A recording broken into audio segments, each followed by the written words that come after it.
શું તમે આવી રીતે જ ગણિતના નવા પુસ્તકના તમામ પ્રશ્નોનું સોલ્યુશન વિડીયો સ્વરૂપે જોવા ઈચ્છો છો? તો આજે જ ડાઉનલોડ કરો જીગો એપ અને શીખો ગણિતના દરેક દાખલા, કન્સેપ્ટ અને શોર્ટ ટ્રિક્સની મદદથી.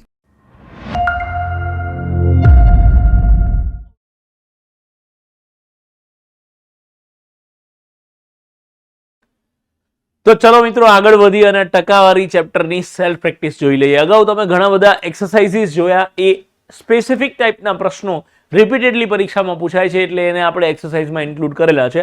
હવે કોઈ બે અલગ અલગ એક્સરસાઇઝને ભેગા કરી કે પછી એક્સરસાઇઝમાં ના આવતા હોય એવા દરેક પ્રશ્નોને આપણે સેલ્ફ પ્રેક્ટિસમાં સમજવાના છે. ચલો મિત્રો, ફર્સ્ટ ક્વેશ્ચન જુઓ કે જો કોઈ સંખ્યાના 50% 80 હોય તો તે સંખ્યાના 250% કેટલા હોય? સિમ્પલ ત્રિરાશી વાળો પ્રશ્ન છે મિત્રો. મોઢે જવાબ આવે કે 400 આન્સર આવશે. કેવી રીતે? તો કે 50% 80 છે તો મારે એના કરતા 5 ગણા ટકા કરવા છે, તો સંખ્યા 5 ગણી થાય. 80 ગુણ્યા 5 એટલે 400. જેને સમજાણું એ ગ્રેટ. બાકી બધા મિત્રો ત્રિરાશી મૂકી શકો કે કોઈ એક સંખ્યાના 50% કેટલા છે તો કે 80, તો એ સંખ્યાના 250% 250% કેટલા થશે? હવે જેને ડાયરેક્ટ ના સમજાતું એ લોકો 250 ગુણ્યા 80 ભાગ્યા 50 કરી શકો છો. બાકી મન તો ડાયરેક્ટ દેખાય છે કે ગુણ્યા 5 છે તો આના ગુણ્યા 5 કરું એટલે 400 આ મારો જવાબ આવી જશે. નેક્સ્ટ ક્વેશ્ચન જુઓ. કોઈ એક પરીક્ષામાં પાસ થવા માટે ઓછામાં ઓછા 340 માર્ક્સ મેળવવા જરૂરી છે. 340 માર્ક્સે તમે પાસ થાવ છો. આટલા માર્ક્સ તો જોઈએ જ બોસ. એક વિદ્યાર્થીને 244 માર્ક્સ મેળવે છે અને 12% માર્ક્સ ઓછા મળવાના કારણે નપાસ થાય છે. તો આ પરીક્ષામાં વધુમાં વધુ એટલે કે કુલ કેટલા માર્ક્સ મેળવી શકે? સી આ વસ્તુ તમે સમજો. વધુમાં વધુ એટલે મેક્સિમમ તમે કેટલા માર્ક મેળવી શકો? તો કે 100 માર્કની પરીક્ષા હોય તો મેક્સિમમ 100 મેળવી શકો, પૂરેપૂરા, એનાથી વધારે નહીં. સો આ પ્રશ્ન એવું છે કે કુલ કેટલા માર્ક્સની પરીક્ષા છે એવી અહીંયા સેન્સ બને છે. તમે જુઓ 340 માર્ક આવે ને તો પાસ થવાય. એક સ્ટુડન્ટને, એક વિદ્યાર્થીને કેટલા માર્ક આવ્યા? તો કે 244 માર્ક આવ્યા. તો એને ઓછા કેટલા આવ્યા? તો કે 96 માર્ક્સ ઓછા આવ્યા છે એવું તમે કહી શકો. માર્ક્સ 96 ઓછા આવ્યા છે. સામે શું કીધું છે કે 12% માર્ક્સ ઓછા મળવાના કારણે નપાસ થાય છે. માર્કમાં વાત કરો તો 96 માર્ક ઓછા મળવાના કારણે નપાસ થાય અને ટકામાં વાત કરો તો 12% ઓછા મળવાના કારણે નપાસ થાય. તો જો 12% બરાબર 96 હોય તો આપણને કુલ પૂછ્યું છે એટલે કે તો 100% બરાબર કેટલા માર્ક્સ થાય?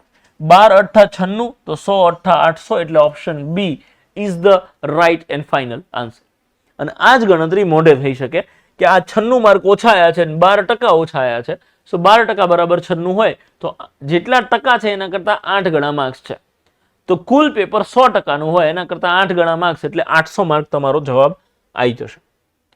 નેક્સ્ટ ક્વેશ્ચન મિત્રો કે કોઈ એક સંખ્યાના 35% એ તેના 15% કરતા 12 વધુ છે.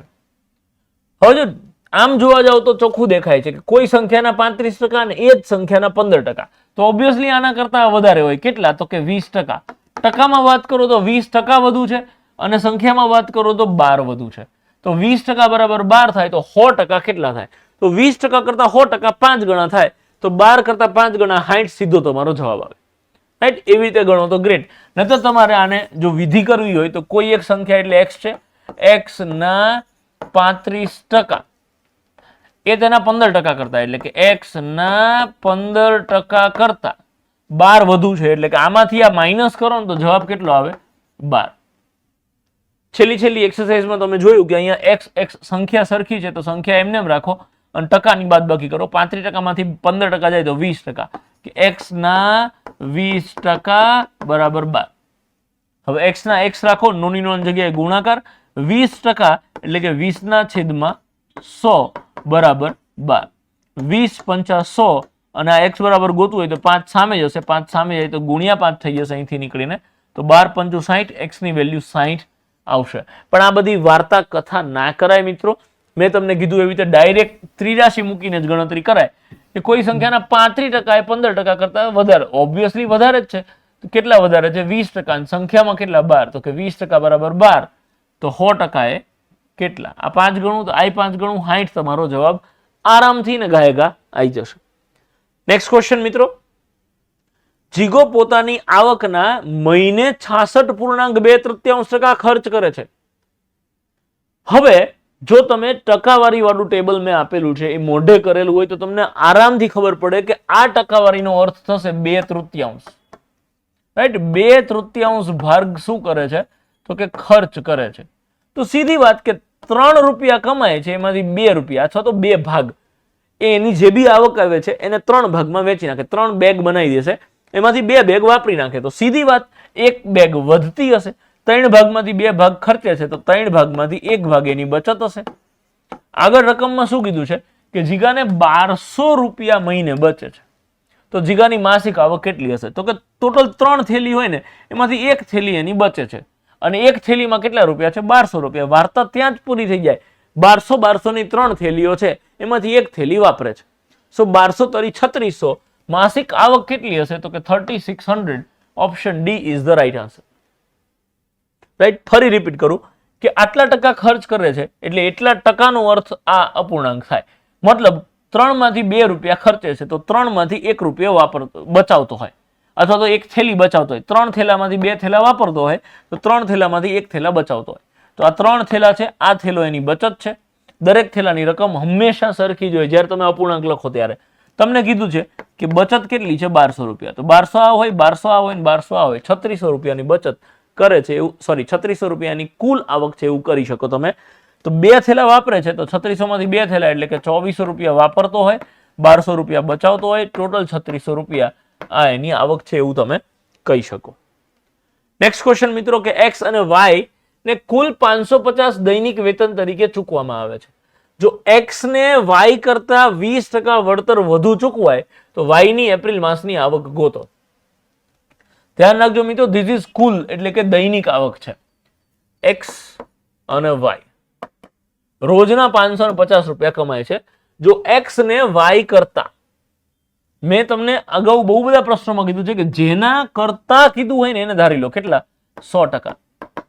તો એક્સ ને કેટલા ટકા મળે 20% વધુ. તો અગર આને 100% મળે છે તો આને કેટલા મળશે 120%. તમે છેદ ઉડાડ દો એટલે બંનેને મળતા વેતનનો ગુણોત્તર મળી જશે. 20 ઉડી જાય તો 6 અને 20 ઉડી જાય તો 5.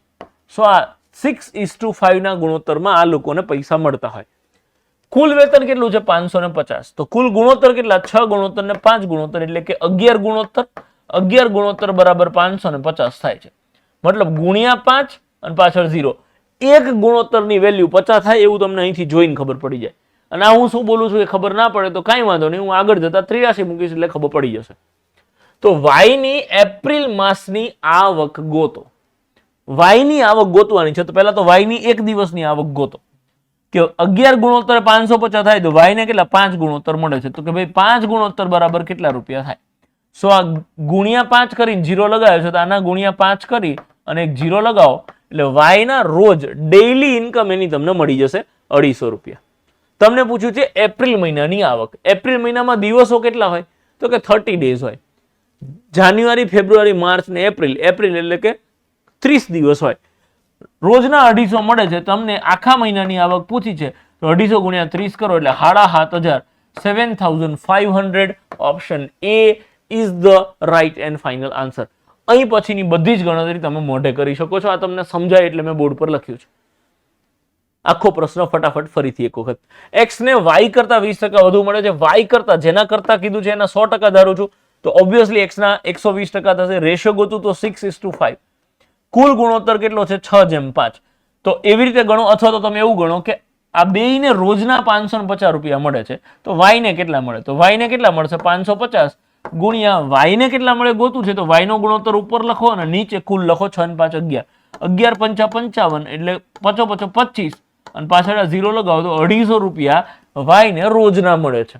તમને પૂછ્યું છે એપ્રિલ મહિનામાં કેટલા મળે. એપ્રિલ મહિનામાં 30 દિવસ હોય રોજના 250 તો 7500 રૂપિયા વાય ને મળે એવું તમે હું કહી શકીએ.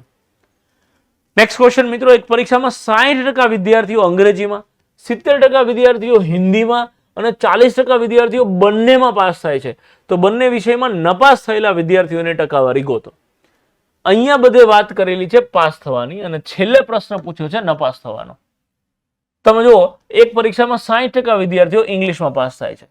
60% વિદ્યાર્થીઓ શેમાં પાસ થાય છે તો કે ઇંગ્લિશમાં. અને 70% વિદ્યાર્થીઓ શેમાં પાસ થાય છે? તો કે 70% વિદ્યાર્થીઓ પાસ થાય છે હિન્દીમાં. અને 40% વિદ્યાર્થીઓ બંનેમાં પાસ થાય છે. જ્યારે આ પ્રકારની વાત આપે ને કે અલગ અલગ ઇન્ફોર્મેશન આપી અને બેની ભેગી થઈને અમુક ઇન્ફોર્મેશન આપેલી છે, તો ત્યારે તમારે આને વેન ડાયાગ્રામ કોન્સેપ્ટથી સોલ્વ કરવું. એટલે કે આને આવી રીતે ભેગા કરી નાખો. This is what English, this is what Hindi. આટલા ઇંગ્લિશમાં પાસ થાય છે 60% લોકો, આટલા ટકા લોકો હિન્દીમાં પાસ થાય છે. જ્યારે 40% લોકો બંને વિષયમાં પાસ થાય છે. બંનેમાં 40% પાસ થાય છે, મતલબ બંને સર્કલની અંદર આવવું જોઈએ. હવે ઇંગ્લિશમાં કેટલા 60% પાસ થાય છે? તો આ જે 40% છે એ ઇંગ્લિશમાં પાસ થયા છે એવું કહેવાય જ ને. સમજો, એક લિસ્ટ બનાવ્યું છે કે જેમાં મેં લખ્યું છે કે ઇંગ્લિશમાં પાસ થયા હોઈએ, એક લિસ્ટ બનાવું છું કે જેમાં હિન્દીમાં પાસ થયા હોઈએ, અને એક લિસ્ટ બનાવું છું કે જે બેમાં પાસ થયા હોય. તો આ લોકોમાંથી હું એવું કહેવા માંગુ છું કે બેમાં પાસ થયા, આમાંથી અમુક લોકો જે ઇંગ્લિશમાં પાસ થયા તો હિન્દીમાં પાસ થયા હશે, તો એનું નામ અહીંયા હશે. સો સેમ એવી રીતે જે ઇંગ્લિશ હિન્દી બેમાં પાસ થયા છે એ લોકોને તમે વચ્ચે લખ્યા છે. ટોટલ ઇંગ્લિશમાં પાસ થયા એવા 60% છે, તો આ ઇંગ્લિશના સર્કલમાં 40% દેખાય છે, તો બાકીના 20% તમારે અહીંયા બહારની સાઈડ લખવા પડે. હવે તમને કીધું છે કે હિન્દીમાં કેટલા? તો કે 70% પાસ થાય છે. તો હિન્દીમાં 70% પાસ થાય તો 40% તો ઓલરેડી જે બેમાં પાસ થયા હતા એ લિસ્ટમાં નામ છે જ, તો એનું ઘડીએ ઘડીએ લખવાની જરૂર નથી. તો બાકીના 30% હજી વધે છે, એ લોકો હિન્દીમાં પાસ થયા હશે. સો આનો અર્થ શું થયો? તો કે એક ઇંગ્લિશમાં પાસ થયા હોય એવા લોકોનું લિસ્ટ છે 20 ને 40. તો કે 20 લોકો એવા છે કે જે ફક્ત ઇંગ્લિશમાં પાસ થયા છે, અને 40 લોકો એવા છે કે જે બોથમાં પાસ થયા હશે, ઇંગ્લિશમાં અને હિન્દીમાં. એટલે ઇંગ્લિશમાં કેટલા પાસ થયા કહેવાય? તો કે જો 60. એવી રીતે હિન્દીમાં પાસ થયા હોય એવા કેટલા લોકો છે? તો કે ખાલી હિન્દીમાં પાસ થયા હોય એવા 30 લોકો છે, અને બાકીના 40% લોકો બે વિષયમાં પાસ થયા હતા, એટલે એ લોકો કોમન લિસ્ટમાં એનું નામ આપણે રાખીએ. સો આ બધો જ ડેટા બાયફર્કેટ થઈ ગયો કે ખાલી ઇંગ્લિશમાં પાસ થયા હોય એવા 20%, ખાલી હિન્દીમાં પાસ થયા હોય એવા 30%, બેમાં પાસ થયા હોય એવા 40%. મતલબ કોક ને કોક સબ્જેક્ટમાં પાસ થયા છે, કાં તો બેમાં, કાં તો આમાં એકમાં, કાં તો આમાં એકમાં. 40 ને 70 ને 20 90% લોકો એવા છે કે ક્યાંક ને ક્યાંક કોક ને કોક પરીક્ષામાં પાસ થયા છે. આપણને પૂછ્યું છે કે તો બંને વિષયમાં નપાસ થયા હોય એવા કોણ? તો બેમાં નપાસ થયા હોય એ આના અંદર ના હોય એવા, એટલે કે બાકીના 10%, 10% લોકો એવા છે. કેટલા? 10% કે જે એકેયમાં પાસ નથી થયા. ઓકે છે? સરસ મિત્રો, આગળ વધીએ અને નેક્સ્ટ ક્વેશ્ચન જોઈએ. આ બેઠો એના જેવો જ પ્રશ્ન છે, ફરી તમે સમજો. એક પરીક્ષામાં 35% વિદ્યાર્થીઓ હિન્દીમાં નપાસ થાય છે. જો અહીંયા નપાસની વાત થઈ છે, 35% હિન્દીમાં નપાસ થાય છે.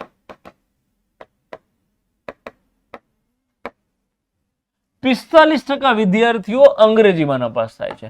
તો 45%, 45% વિદ્યાર્થીઓ ઇંગ્લિશમાં નપાસ થાય છે. જ્યારે 20% વિદ્યાર્થીઓ બંનેમાં નપાસ થાય છે. તો કેટલા ટકા વિદ્યાર્થીઓ બંને વિષયમાં પાસ હશે? જો ડેટા આપ્યો છે નપાસનો, પૂછ્યું છે તમને પાસ. સો હવે આપણે શું કરીશું? હિન્દી અને ઇંગ્લિશ, તો કે હિન્દી અને ઇંગ્લિશને ભેગું કરી નાખો તમે. હિન્દીમાં કેટલા ટકા પાસ થાય છે? 35%. ઇંગ્લિશમાં કેટલા? 45%. અને પાસ નહીં, નાપાસ. અને બંને વિષયમાં નપાસ કેટલા થાય છે? 20%. તો બેયમાં નપાસ થાય છે 20%, એવું વચ્ચે લખો કે ભાઈ આમાં એ નાપાસ ને આમાં એ નાપાસ. તો કે આ બે સર્કલમાં આવે એવા 20 જણા. હિન્દીમાં નપાસ હોય એવા 35 છે, તો 20 તો ઓલરેડી આ લિસ્ટમાં આવી ગયા છે, તો હજી ખૂટે કેટલા? તો કે 15. ઇંગ્લિશમાં નપાસ થયા એવા 45 છે, એમાંથી 20 અહીંયા લખાઈ ગયા, બાકી કેટલા? તો કે 25. હવે કોઈના કોઈ સબ્જેક્ટમાં નપાસ થયા હોય, એક વિષયમાં નપાસ થયા હોય, એક વિષયમાં નપાસ થયા હોય, કે બે વિષયમાં નપાસ થયા હોય, તમે કોઈ એકમાં નપાસ થયા છો એટલે તમારું આ લિસ્ટમાં નામ છે. આનો અર્થ શું થયો? કે આમાં નથી એ બધા બે સબ્જેક્ટમાં પાસ થયા હશે. તો આમાં કેટલા છે? 20 ને 20 40 ને 10 50 ને 10 60. 60% લોકો અહીંયા છે, મતલબ બાકીના જે 40% લોકો છે એ બંને સબ્જેક્ટમાં પાસ થયા હશે એવું આપણે કહી શકીએ. નેક્સ્ટ ક્વેશ્ચન જુઓ. ઇન્ટરેસ્ટિંગ ક્વેશ્ચન કે એક પરીક્ષામાં 52% વિદ્યાર્થી ગણિતમાં અને 42% વિદ્યાર્થી વિજ્ઞાનમાં નપાસ થાય છે, જ્યારે 17% વિદ્યાર્થીઓ બંને વિષયમાં નપાસ થાય છે. જો 69 સ્ટુડન્ટ્સ, આંકડો આપેલો છે 69 સ્ટુડન્ટ્સ બંને વિષયમાં પાસ થયા હોય તો ગોતવાનું છે તમારે કુલ કેટલા વિદ્યાર્થીઓએ પરીક્ષા આપી હશે. સિસ્ટમેટિક ભાગ પાડીને કટકા કરીને રકમ વાંચો એટલે તમારે આમાં ક્યાંય ભૂલ ના પડે. જુઓ, એક પરીક્ષામાં 52% અને 42%, જ્યારે 70% બંને વિષયમાં નપાસ થાય છે. તો આપણે સીધી ભેગી જ ચકેડી બનાવીએ. હવે મેથ્સ એટલે કે ગણિત અને સાયન્સ એટલે કે વિજ્ઞાનની વાત થઈ રહી છે. બેયમાં જે હોય ને એને પહેલા લખી નાખો કે 70% વિદ્યાર્થીઓ બંને વિષયમાં નપાસ થાય છે. તો મેં બેયમાં નપાસ થાય એ પહેલા લખી નાખ્યું. હવે તો કે 52% વિદ્યાર્થીઓ ગણિતમાં નપાસ થાય છે. તો મેથ્સના સર્કલમાં 52 હોવું જોઈએ, 37 અહીંયા છે તો સીધી વાત હજી 35% લોકો અહીંયા હશે. પછી શું કીધું છે કે અને 42% વિદ્યાર્થી વિજ્ઞાનમાં નપાસ થાય છે. સાયન્સના સર્કલમાં 42 હોવા જોઈએ, 17 અહીંયા છે મતલબ 25 હજી અહીંયા હશે. સો આ નપાસ થયા હોય ક્યાંક ને ક્યાંક. તમે ખાલી ગણિતમાં નપાસ થયા છો પણ સાયન્સમાં પાસ છો તમારું નામ આમાં હશે. તમે ખાલી સાયન્સમાં નપાસ થયા છો પણ ગણિતમાં પાસ છો તમારું નામ અહીંયા હશે. તમે બેયમાં નપાસ થયા છો તમારું નામ અહીંયા હશે. અને તમે જો બેયમાં પાસ થયા છો તો તમારું નામ આમાંથી ક્યાંય નહીં હોય, તમારું નામ એક અલગ જગ્યાએ લખેલું હશે સુવર્ણ અક્ષરે. બરોબર છે. સો આ નપાસ વાળું લિસ્ટ છે. તો 30 ને 20, 50 ને 10, 60 ને 70, 77% લોકો ક્યાંક ને ક્યાંક કોક ને કોક સબ્જેક્ટમાં નપાસ થાય છે, જ્યારે બાકીના 23% લોકો છે એ બંને વિષયમાં પાસ થાય છે. આઈ હોપ આની આગળના 2 પ્રશ્નો તમને સમજાયા હોય. તો આ 23% કેવી રીતે આવ્યા તમને આમાં પણ સમજાયું હશે. 23% વિદ્યાર્થીઓ છે કે જે બંનેમાં પાસ થયા છે. રકમમાં કીધું છે કે 69 વિદ્યાર્થીઓ બંને વિષયમાં પાસ થાય છે. સો ટકામાં 23% અને સંખ્યામાં 69 વિદ્યાર્થીઓ બંનેમાં પાસ થાય છે. તો તમને પૂછ્યું છે કુલ કેટલા, તો કુલ તો ઓબ્વિયસલી 100% જ હોય. જો તમને દેખાય તો ગ્રેટ કે આ 3 ગણું છે, 23 તરી 69 થાય તો 100 તરી 300 એટલે કુલ કેટલા વિદ્યાર્થીઓ હશે તો કે 300 સ્ટુડન્ટ્સ હશે. Option C is the right and final answer. જરૂર લાગે તો વિડીયો ફરીથી જોવો, આટલું રિવાઇન્ડ કરીને આ ક્વેશ્ચન વ્યવસ્થિત રીતે સમજી લેજો. મારી દ્રષ્ટિએ અતિ મહત્વનો પ્રશ્ન હતો. નેક્સ્ટ ક્વેશ્ચન જોવો મિત્રો. કોઈ એક ચોક્કસ સંખ્યા x કરતા 50% ઓછી છે અને બીજી સંખ્યા x કરતા 20% ઓછી છે તો બંને સંખ્યાઓનો ગુણોત્તર ગોતો. ધારો કે આપણે x ની વાત કરીએ, બંને જગ્યાએ જો x કરતા કીધું છે એટલે આપણે પહેલા તો x ને ધારી લઈએ. કેટલું તો કે 100%. x ને તમે 100% ધારી લો છો. હવે શું કીધું છે કોઈ એક ચોક્કસ સંખ્યા x કરતા 50% ઓછી છે. કોઈ ચોક્કસ સંખ્યા ધારો કે આપણે એને a લઈ લઈએ, સંખ્યા a, અને બીજી સંખ્યા કઈ છે તો કે સંખ્યા b. કોઈ ચોક્કસ સંખ્યા x કરતા 50% ઓછી છે. જો x પોતે 100% હોય તો 50% ઓછી હોય તો કેટલી હોય 50%. જ્યારે બીજી સંખ્યા x કરતા 20% ઓછી છે. હવે આ સંખ્યા આના કરતા 20% ઓછી હોય તો આ કેટલી હોય બાકીની 80%. તો તે બંને સંખ્યાઓનો ગુણોત્તર ગોતો. આ 50% અને 80% ગુણોત્તર ગોતવાનું કીધું છે. તો સીધા 50/80 અથવા તો 50/80 લખો, છેદ ઉડાડ દો તો 5/8 આ એનો ગુણોત્તર થઈ ગયો. Option A is the right answer. Question like sparrow, right? ચકલી જેવો પ્રશ્ન હતો, આરામથી તમે જવાબ આપી શકો, પણ જો આ એંગલથી ગણો તો. અધરવાઇઝ આમ દિમાગ પર લોડ આવે, સ્ટ્રેસ આવે એવો પ્રશ્ન લાગે તમને. બાકી ચકલી જેવો પ્રશ્ન છે. ચલો નેક્સ્ટ ક્વેશ્ચન જો. કોઈ એક વસ્તુની કિંમત દર વર્ષે 5% વધે છે. કેટલા? દર વર્ષે ભાઈ, દર વર્ષે 5% વધે. જો પ્રથમ વર્ષ બાદ અને બીજા વર્ષ બાદ થતી કિંમતનો તફાવત 52.5 હોય તો શરૂઆતમાં વસ્તુની કિંમત કેટલી હશે? સમજો, ગામની વસ્તીવાળી રીતે આપણે ગણીશું કે ધારો કે વસ્તુ શરૂઆતમાં કેટલી છે તો કે 100% ભાઈ. તો પ્રથમ વર્ષે 5% નો વધારો થાય તો 5% નો વધારો થાય તો વસ્તુ કેટલી થશે તો કે 105. અને બીજા વર્ષે હજી પાછા 5%, તો હવે 5% શેના હોય? આના 10.5 ના. 10.5 ના 5% કેટલા થાય તો કે આના 10% કેટલા થશે? 1 પોઈન્ટ કાપો એટલે 10.5 થાય. જો 10% આટલા હોય તો 5% કેટલા હોય તો કે એના અડધા 5.25. અગર આ મેં શું કર્યું એ ખબર પડી હોય તો ગ્રેટ, નતર તમે સાઈડમાં જઈને 105 ના 5% આવું કરી શકો છો કે ભાઈ 5 છેદ ઉડે તો અહીંયા 20, 2 ઉડી જશે, નહીં ઉડી જાય તો 105 ને સીધા 20 ભાગો તો કે ભાઈ 20 પંચા 100, 5 0, 20 દુ 40 ને 20 પંચા 100, 5.25 જવાબ આવશે કે આ 5.25 નો વધારો થાય છે. હવે તમે જો આનો સરવાળો કરવો હોય તો કરો 110.25, પણ તમને એ ખબર પડી જવી જોઈએ કે પ્રથમ વર્ષ બાદ અને બીજા વર્ષ બાદ થતી કિંમતનો તફાવત, તો આ જે છે ને 5.25 એ જ પ્રથમ અને બીજા વર્ષનો તફાવત હોય 5.25. ટકામાં વાત કરો તો પ્રથમ અને બીજા વર્ષ બાદ ટકાવારીમાં 5.25% નો તફાવત છે, જે તમે અગર સંખ્યામાં વાત કરો તો 52.5 નો તફાવત છે. 83 મૂકીશું કે ભાઈ તો 100% કેટલા? ફરી એકવાર ફટાફટ નજર કરી દેજો કે એક વસ્તુની કિંમત દર વર્ષે 5% વધે છે. પહેલા 100% હતી, 5% વધી, પહેલા વર્ષે આટલી થઈ. હવે જે બીજા વર્ષનો વધારો થયો 5.25 અને આ બીજા વર્ષે વધારો થયો તો બીજા વર્ષના અંતે કિંમત કેટલી? આટલી છે. તો પ્રથમ વર્ષ અને બીજા વર્ષની કિંમતનો તફાવત કેટલો થશે? તો કે આ જ 5.25, આ જેનો તફાવત. અને આ ના સમજાય તો આમાંથી આ માઇનસ કરી નાખો એટલે આ આવી જશે. તો ટકામાં તફાવત આટલો છે, આંકડામાં તફાવત આટલો છે, તો 100 એ કેટલા? જો 5.25 ના 52.5 કેવી રીતે થાય? એક પોઈન્ટ આમ ખસ્યો એટલે કે 10 થી ગુણો, 5.25 ને 10 થી ગુણો એટલે 52.5 થાય. તો 100 ને તમે 10 થી ગુણો એટલે 1000 થઈ જશે. આ વસ્તુની કિંમત કેટલી હશે?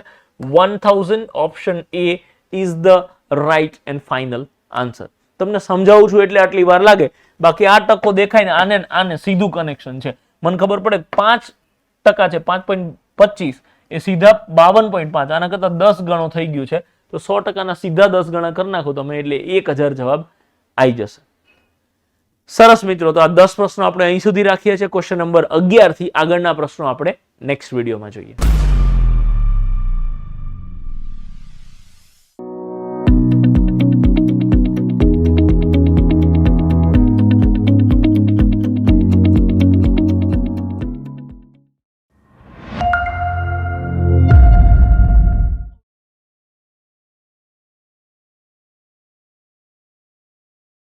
તો ચલો મિત્રો આગળ વધીએ અને નેક્સ્ટ ક્વેશ્ચન જોઈએ. જીગાને 1 કિલો બદામનું પેકેટ 35 દિવસ ચાલે છે. જો જીગો રોજ જેટલી બદામ ખાતો હતો એનાથી 40% વધુ બદામ ખાવા લાગે તો જીગાને 1 કિલો બદામનું પેકેટ કેટલા દિવસ ચાલશે? હવે અહીંયા મિત્રો આ પ્રશ્ન તમે બે રીતે ગણી શકો છો. કેવી રીતે ગણી શકો? કે રોજ એ કેટલી બદામ ખાતો હતો એ તમે ગણી શકો, અને હવે એનું વપરાશ વધી ગઈ છે તો 140% પ્રમાણ ગણી શકો. મને વધારે બેટર રસ્તો શું લાગે છે તો કે વ્યસ્ત પ્રમાણની રીત, અને એવી રીતે હું તમને પહેલા ગણાવું છું.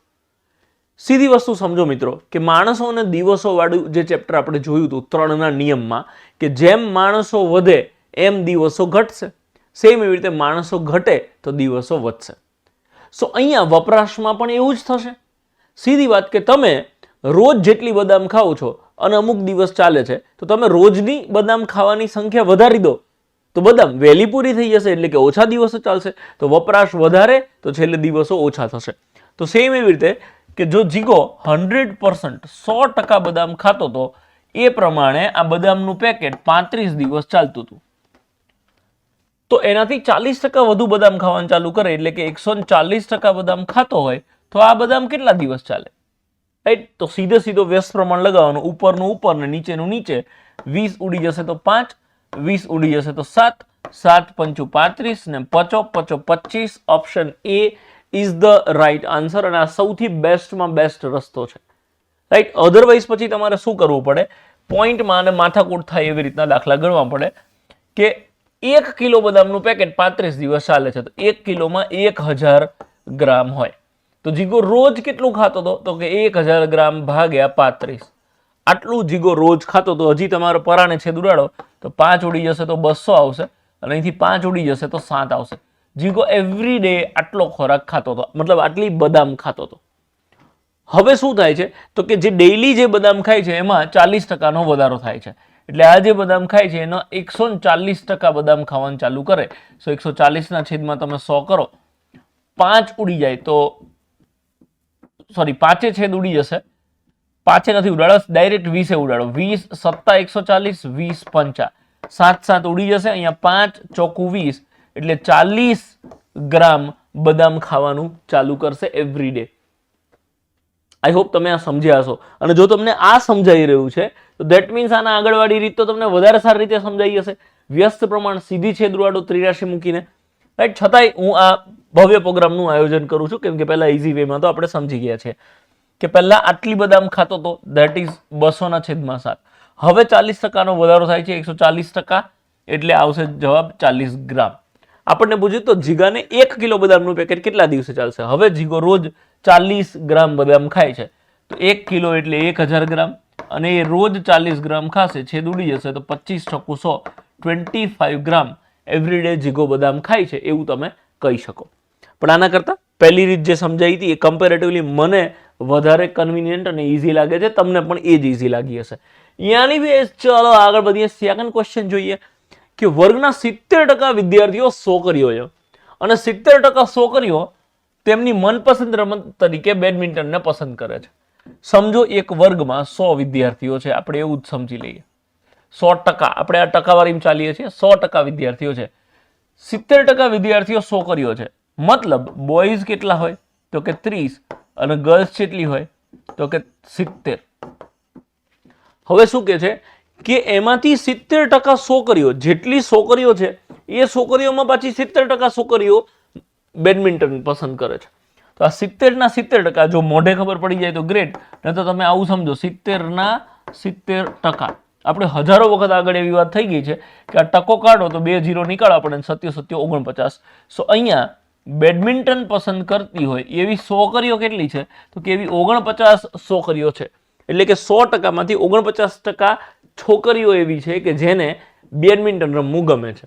આપણને રકમમાં આગળ શું કીધું છે કે જો 98 છોકરીઓએ બેડમિન્ટનને તેમની મનપસંદ રમત તરીકે પસંદ કરી હોય તો વર્ગમાં કુલ વિદ્યાર્થીઓની સંખ્યા ગોત. તો અહીંયા ટકામાં વાત કરો તો કેટલા ટકાને બેડમિન્ટન ગમે છે તો કે 49%. અને સંખ્યામાં વાત કરો તો કેટલાને બેડમિન્ટન ગમે છે તો કે 98 છોકરીઓને. પતી ગયું. 49% બરાબર 98 તો 100% બરાબર કેટલા? કેમ કે તમને કુલ પૂછ્યું છે, આના કરતા ડબલ છે એટલે સીધું 100% ના ડબલ 200 વિદ્યાર્થીઓ હોય. Option D is the right answer. I hope તમને અહીંયા 49%માં ખબર પડી હશે. બીકોઝ 49% શું છે, તમે આ ટકા ધારો છો. 100%માંથી 30% બોયઝ છે અને 70% ગર્લ્સ છે. જેટલી ગર્લ્સ છે એના પાછા 70%, એટલે 70 ના 70%, 49% ને બેડમિન્ટન ગમે છે. બાકીની જે છે 21% એને શું ગમે છે એ નથી કીધું, પણ આપણે તો ખાલી બેડમિન્ટનની વાત આગળ થાય છે એટલે બેડમિન્ટનને પકડી રાખ્યું છે. ઓકે યાર, સરસ. આગળ વધો. નેક્સ્ટ ક્વેશ્ચન જુઓ. એક વિદ્યાર્થી 100, 150 અને 200 માર્ક્સના 3 પેપર આપે છે. 100, 150 અને 200 માર્ક્સના 3 પેપર આપે છે. એમાંથી એને અનુક્રમે 90%, 60% અને 54% માર્ક મેળવે છે. આમાં એ 90% માર્ક મેળવે છે, પછી 60% અને 54% માર્ક્સ મેળવે છે. તો વિદ્યાર્થીને કેટલા ટકા માર્ક્સ આયા કહેવાય? તો પહેલા તમે જુઓ એને માર્ક્સ કેટલા આયા છે એ તમે જોઈ લો. જો આ ત્રણેય એક સરખા માર્ક્સ હોત, કુલ પેપર 100 માર્ક્સ 100 માર્ક્સ 100 માર્ક્સ, તો તમે સીધી આની એવરેજ કાઢી નાખો, એ તમારો જવાબ આવી જાય એવું બની શકે છે. બટ ઇન ધીસ કેસ આપણે શું કરવું પડશે, એના કુલ માર્ક ગોતો અને પછી ફાઇનલી ટકાવારી ગોતવી પડશે કે 90% આયા હશે એમાં 100 માંથી, તો 100 ના 90% 90 જ હોય, એટલે એને કેટલા માર્ક આયા હશે? 90. પછી 150 ના 60%, આપણને ખબર છે કે ટકો કાઢવો હોય 2 0 કાઢી નાખો એટલે 15 6 90, તો આમાં એને 90 માર્ક આયા. અને 200 ના 54%, તો ટકો કાઢો ને ડબલ 0 કાઢો, 54 × 2 એટલે 108. કુલ કેટલા માર્ક આયા એને? તો કે 8 ના 8, 9 9 18 નો 8 લો, વધી પડી 1 1 ને 1 2, 288. કેટલામાંથી? તો કે 100 ને 100, 200 ને 200, 450, 450 માંથી પાર્ટીને 288 માર્ક આવે છે. તો એને કેટલા ટકા માર્ક આયા હોય એ તમારે આન્સર આપવાનો છે. તો સીધી વાત કે કુલ 450 માંથી 288 માર્ક આવે તો આ પૂર્ણાંકના ફોર્મમાં લખી દીધું આપણે, એને પછી ગુણ્યા 100 કરી નાખો. ધડબડાટી બોલાવો, જે આવે જવાબ. મને દેખાય છે કે 0 0 ઉડી ગયા, પછી 5 ઉડી જશે તો અહીંયા 2 આવશે, 5 ઉડી જશે તો અહીંયા 9 આવશે. 288 ભાગ્યા 9 કરો, છેદ ઉડાડો તો 9 તરી 27, 1 ને 18, તો 9 દુ 18, 32 ગુણ્યા 2 તો 32 દુ 64 આવશે. So option A 64% is the right and correct answer.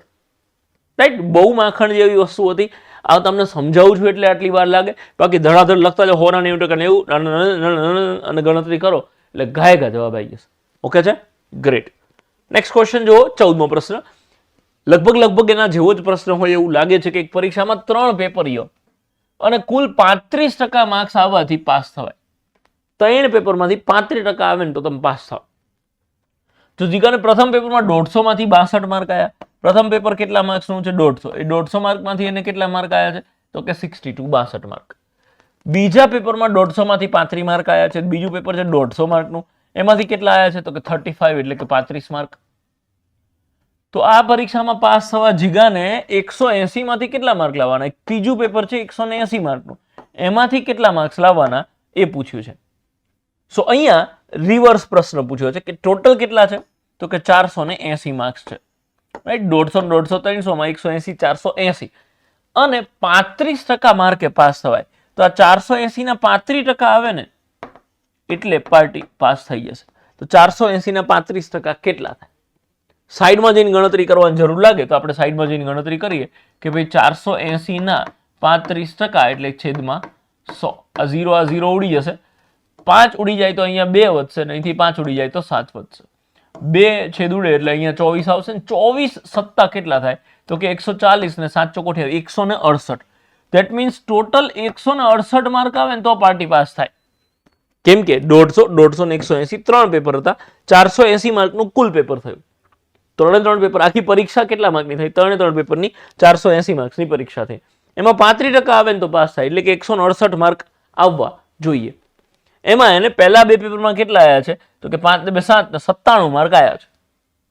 તો બાકીના પેપરમાં કેટલા માર્ક આવે તો ટોટલ 168 થાય એ તમારે જોવાનું છે. રાઈટ, તો 5 ને 2 7 ને 1 8, 6 3 9 ને 7. મતલબ આ 168 માંથી મેં જેટલા માર્ક આવી ગયા છે માઇનસ કરી નાખ્યા તો વધ્યા કેટલા? 71. ધેટ મીન્સ આ પાર્ટીને 180 માંથી કેટલા માર્ક્સ આવવા જોઈએ? તો કે 71 માર્ક્સ આવવા જોઈએ. એ જ તમારો પ્રશ્ન છે.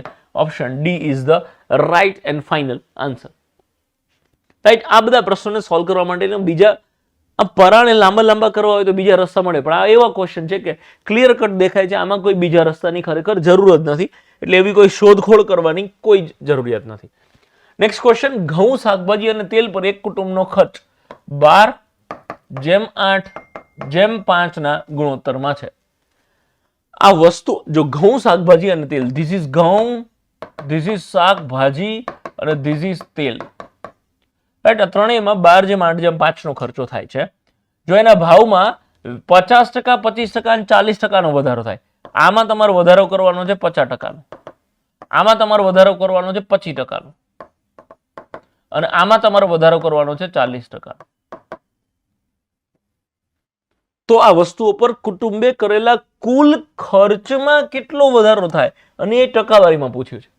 તો સમજો આ 12 રૂપિયા, 8 રૂપિયા અને 5 રૂપિયા છે એવું સમજી લો. મેં આના કેમ ધારી લીધા?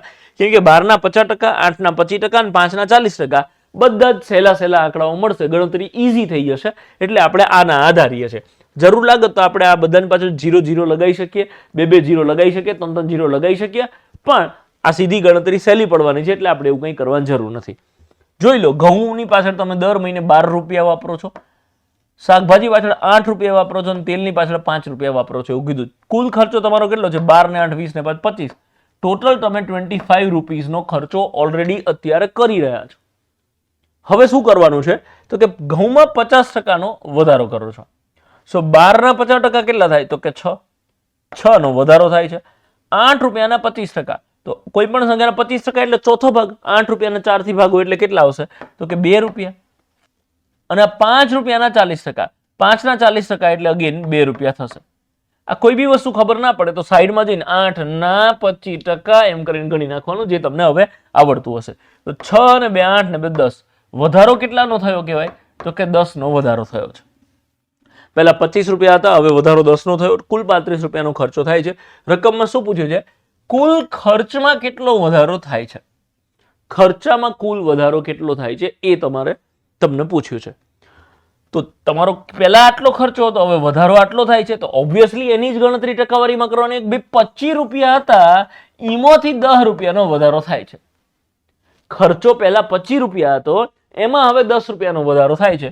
તો 25 રૂપિયા 10 રૂપિયાનો વધારો થાય તો ગુણ્યા 100 કરી નાખો. છેદ વડો 25 ચોકુ 100 અને 10 ચોકુ 40, 40% એટલે કે ઓપ્શન એ 40% આ તમારો જવાબ થઈ જશે.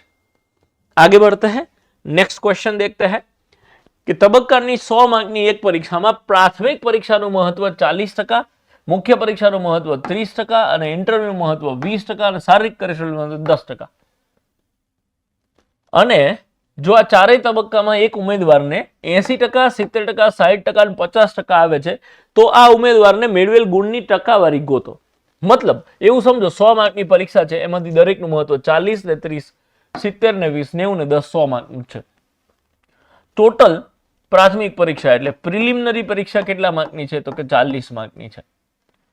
મુખ્ય પરીક્ષા એટલે મેઇન્સ કેટલાની છે તો કે 30 માર્કની છે. ઇન્ટરવ્યુનું મહત્વ 20 માર્ક એટલે ઇન્ટરવ્યુ કેટલા માર્ક્સનું છે તો કે 20 માર્ક્સનું છે. અને ફિઝિકલ એક્ટિવિટી રાઈટ, ફિઝિકલ ટેસ્ટનું પીટી ના માર્ક્સ તમારા 10% છે. હવે શું કીધું છે કે આ ચારેય તબક્કામાં એક ઉમેદવારને 80%, 70%, 60% અને 50% આવે છે.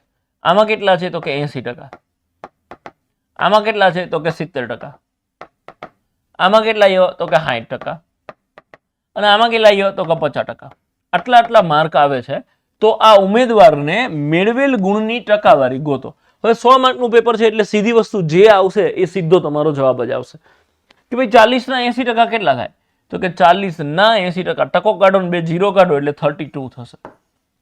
સેમ એવી રીતે આ ટકો ને 0 કાઢો એટલે 21 થશે, આ ટકો કાઢો 2 0 કાઢો એટલે 12 થશે અને ટકો કાઢો ને 2 0 કાઢો એટલે 5 એકા 5 થશે. આનો સરવાળો કરો સીધો તમારો જવાબ. 2 ને 3 ને 5 માં 10 ની શું વધી પડી 1, 1 ને 2 ને 2 4 ને 3 7, તો 70% option A is the right and final answer. Right, 100 માર્કની એક પરીક્ષા છે, ટોટલ 100 માર્ક થઈ ગયા. એમાં આટલા અલગ અલગ વેઇટેજ છે, દરેકમાં આટલા ટકા માર્ક આવે છે. ટકો ગોતો. આજે ટોટલ 100 હતા એમાંથી કેટલા આવ્યા 70 માર્ક. આ 100 એ 70 છે તો 100 જે હોય હંમેશા ટકાવારી હોય. પેપર સેટરે અહીંયા તમારા માટે એટલું કામ ઈઝી કરી દીધું છે કે તમારે ટકો અલગથી ગોતવાની જરૂર નથી. નેક્સ્ટ ક્વેશ્ચન, એક પરીક્ષામાં જે વિદ્યાર્થીઓએ ભાગ લીધો હતો તેમાંથી 45% છોકરાઓ અને બાકીની છોકરીઓ છે. જો આ પરીક્ષામાં 60% છોકરાઓ અને 70% છોકરીઓ પાસ થાય તો નાપાસ થયેલ વિદ્યાર્થીઓની ટકાવારી ગોતો. આપણે જોઈ લઈએ ટોટલ 100 ધારીને જ ગણતરી કરીએ એટલે જે આવે સીધો જવાબ આવશે. એક પરીક્ષામાં જે વિદ્યાર્થીઓએ ભાગ લીધો એમાંથી 45% છોકરાઓ છે. સો આમાંથી બોયઝ કેટલા આવ્યો તો કે 45, તો ગર્લ્સ કેટલી આવ્યો તો ગર્લ્સ થશે 55, બાકીની ગર્લ્સ થશે. જો આ પરીક્ષામાં 60% છોકરાઓ અને 70% છોકરીઓ પાસ થાય છે તો પહેલા છોકરાઓ જોઈ લો. આમાંથી 60% છોકરાઓ પાસ થાય છે. પાસ કેટલા થાય છે તો કે 60% અને ફેલ કેટલા થશે બાકીના 40%. તો 45 ના 60% કેટલા થાય? સાઈડમાં જઈને ગણવાની જરૂર લાગે તો ગણ નાખવાનું. 45 ના 60%. આ ટકો કાઢો તો એક 0 ઉડી જશે, હજી એક 0 ઉડાડવાનો બાકી. મને ખબર છે કે 6 માં 0 જ આવવાનો છે એટલે કહું છું. અને અહીંયા સીધો ગુણાકાર કરો એટલે 270 થશે. એક 0 ઉડાડવાનો બાકી હતો એ ઉડાડ દો તો 27 આયા. 27 છોકરાઓ પાસ થઈ રહ્યા છે. 45 માંથી 27 પાસ થાય તો ફેલ કેટલા થશે તો કે ઓબ્વિયસલી બાકીના 18% ફેલ થશે. અને છોકરીઓમાં કીધું છે કે 70% છોકરીઓ પાસ થાય છે. આપણે તો નપાસ ગોતવી છે તો આના ફેલ કેટલા થાય, નપાસ કેટલી થાય એ જ જોઈ લો. 30%. 55 ના 30% નાપાસ થાય છે. 55 ના 30%.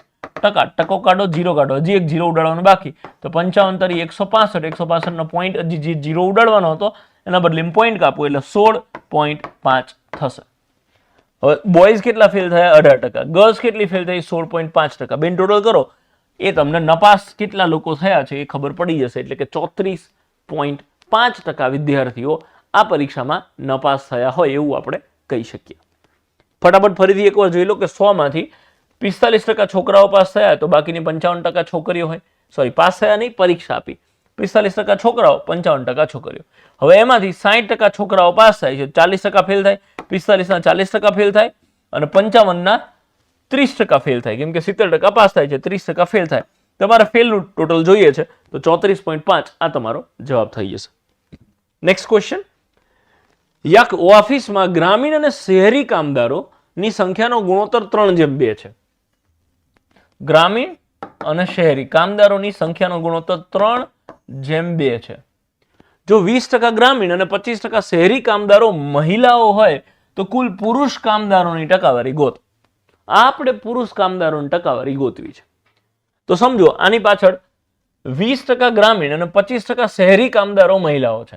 આપણે પુરુષનું ગોતવું છે તો 20% ગ્રામીણ મહિલાઓ હોય તો 80% પુરુષો હોય તો આના 80% ગોતીશું આપણે. અને 25% કામદારો મહિલાઓ શહેરમાં છે તો 75%. તો આના આપણે 75% પુરુષો છે તો આના આપણે 75% ગોતીશું. આઈ હોપ તમે સમજ્યા છો શું કહેવા માંગુ છું કે તમને કુલ પુરુષ કામદારોની ટકાવારી પૂછી છે. તમને કીધું છે કે 20% ગ્રામીણમાં 20% મહિલાઓ છે તો 80% પુરુષો હશે. શહેરમાં 25% મહિલાઓ છે તો ઓબ્વિયસલી 75% પુરુષો હશે. તો ગણતરી કરો અને જુઓ કે કેટલા પુરુષો હશે. આપણે એક કામ કરીએ, અહીંયા 3ના 80% કે 2ના 75% ગણતરી થોડી પોઈન્ટમાં આવશે, એટલે ગણતરી સહેલી કરવા માટે આપણે આ બેયની પાછળ 0 લગાવી દઈએ. અને તમને મને ખબર છે કે ગુણોત્તરમાં જે થાય એ બે જોડે થાય, એટલે આપણે આની જોડે આને 10 થી ગુણ્યું તો આને 10 થી ગુણ્યું. તમારે અહીંયા 300 200 લખવા હોય મને કાંઈ વાંધો નથી. ટૂંકમાં 3:2 ના ગુણોત્તરમાં તમે ગ્રામીણ અને શહેરના મજૂરોની કામદારોની સંખ્યા લઈ શકો. મેં 30 અને 20 લીધું છે. ધેટ મીન્સ ટોટલ કેટલા કામદારો છે તો કે 50. તમે જો 30ના 80% એટલે કેટલા થાય? ટકો 0 0 કાઢો એટલે 24 ગ્રામીણમાં પુરુષો હશે અને 20ના 75%. કોઈ પણ સંખ્યાના 75% એટલે 3/4 ભાગ. 4 ભાગ કરી નાખો એમાંથી 3 ભાગની વાત થાય છે. તો 20ના 4 ભાગ કરો એટલે 5 અને 3 ભાગની વાત કરો એટલે 15. આ મેં શું કર્યું એ ના ખબર પડે તો તમે સાઈડમાં જઈ અને 20ના 75% એવી રીતે ગણતરી કરી શકો છો, મને કાંઈ વાંધો નથી. હવે 24 અને 15 કેટલા થશે તો કે 39. 39 લોકોની વાત કરી છે. તમને પૂછ્યું છે 50 માંથી 39 લોકો જે છે એ પુરુષો છે. સો જે કુલ સંખ્યા છે 50 ના ડબલ કરો તો 100% થઈ જાય. તો 39 ના ડબલ કરો એટલે 78 થાય. આ ના ખબર પડે તો આમ લખો કે કુલ 50 લોકો છે એમાંથી 39 પુરુષો છે. આ અપૂર્ણાંક થયો અને એને હવે ટકામાં ફેરવી નાખો એટલે કે ગુણ્યા 100. 50 દુ 100 અને 39 દુ 78. Option C 78 is the right and final answer. Next question જોઈએ. એ અને બી ના પગારનો સરવાળો 45,000 છે. એ પ્લસ બી આપણે સાઈડમાં લખીએ, થોડું કંઈક ચિત્રકામની જરૂર પડે અલગ. તો બે ના પગારનો સરવાળો કેટલો છે તો કે 45,000. એ તેના પગારના 85% અને બી તેના પગારના 70% ખર્ચ કરે છે. રાઈટ? એ 85% અને બી 70% ખર્ચો કરે છે. જો હવે તેમની બચત પણ સમાન હોય, બેયનો ખર્ચો કર્યા પછી બેયની બચત સમાન છે, તો સીધી વાત આ 85% ખર્ચો કરી નાખે તેની બચત કેટલી હશે તો કે 15%. અને આ 70% ખર્ચો કરે તેની બચત કેટલી હશે તો કે 30%. બેયની બચત એક સરખી છે. જો હવે તેમની બચત પણ સમાન હોય, તમે જુઓ એ ના પગારના 15%, એ ના 15% આ બચત છે, ઇઝ ઇક્વલ ટુ બી ના 30%, બી ના 30% આ બચત છે. તો આમ તો જોઈને ખબર પડે કે આના કરતા આનો પગાર ડબલ હશે. ઓબ્વિયસલી આના કરતા આનો પગાર ડબલ હોય તો અહીંયા જોઈને ખબર પડે કે બી કરતા એનો પગાર ડબલ હશે. તો એના 30,000 હોય ને બી ના 15,000 રૂપિયા. જવાબ મળી ગયો. આ ફટાફટ મેં કીધું એ ખબર પડી હોય તો ગ્રેટ. નહીતર હવે હું વિધિ ફોલો કરું કે એ ના 15% અને બી ના 75%, સોરી 30%. સો બી ને હું આ બાજુ લાવું તો એ ના છેદમાં બી બરાબર 15 સામે જશે તો 30% ના છેદમાં 15%. ટકો ટકો ઉડી જાય. 15 દુ 30. 2:1 ના પ્રમાણમાં બંનેની આવક હશે. 2:1 ના પ્રમાણમાં આ એ અને બી ને 2:1 ના પ્રમાણમાં બેયની આવક ડિવાઈડ કરી દો તો 2:1 ધેટ મીન્સ 3 ભાગ કરવાના. 45,000 ના 3 ભાગ કરો તો 15,000 15,000 15,000 આવે. 15,000 ના 2 ભાગ આના એટલે 30,000 અને 15,000 નો 1 ભાગ અહીંયા એટલે કે અહીંયા આવશે ખાલી 15,000. રકમમાં શું પૂછ્યું છે? હવે તેમની બચત પણ સરખી હોય તો બી નો પગાર ગોતો. બસ બી નો પગાર 15,000. Option D is the right and final answer. Right? ફટાફટ આખો પ્રશ્ન એકવાર ફરીથી કે એના પગારના 85% ખર્ચો કરે છે, મતલબ 15% ની બચત છે, અને આ 70% ખર્ચો કરે ધેટ મીન્સ 30% ની બચત છે, અને બેની બચત સરખી છે. એટલે એનો જે પગાર છે એના 15% કરો કે બી ના પગારના 30% કરો, બે હરખું જ થાય. આના ખાલી 15%, એ આના 30% બરોબર હોય તો સીધી વસ્તુ કે આનો જે પગાર છે એ આના કરતા ઓછો હશે. અને બેની કમ્પેરિઝન કરી આપણે કે એ અપોન બી મારે લાવવું હતું તો અહીંયા ગુણાકાર જ હોય, અહીંયા ગુણાકાર જ હોય. તો 15 સામે ગયા તો છેદમાં જતા રહે, બી આ બાજુ આવે છેદમાં જતા રહે. બેયનો રેશિયો A:B:2:1 મળી ગયો. એ પ્રમાણે ડિવાઈડ કર્યું તો આપણને બેયનો પગાર મળી જશે. ગણિત અને તાર્કિક કસોટીના લાખો દુઃખોની એકમાત્ર દવા એટલે કે 0 to હીરો. તો આજે જ ડાઉનલોડ કરો જીગો એપ અને ગણિત અને તાર્કિક કસોટી શીખો પાયાથી પ્રો સુધી.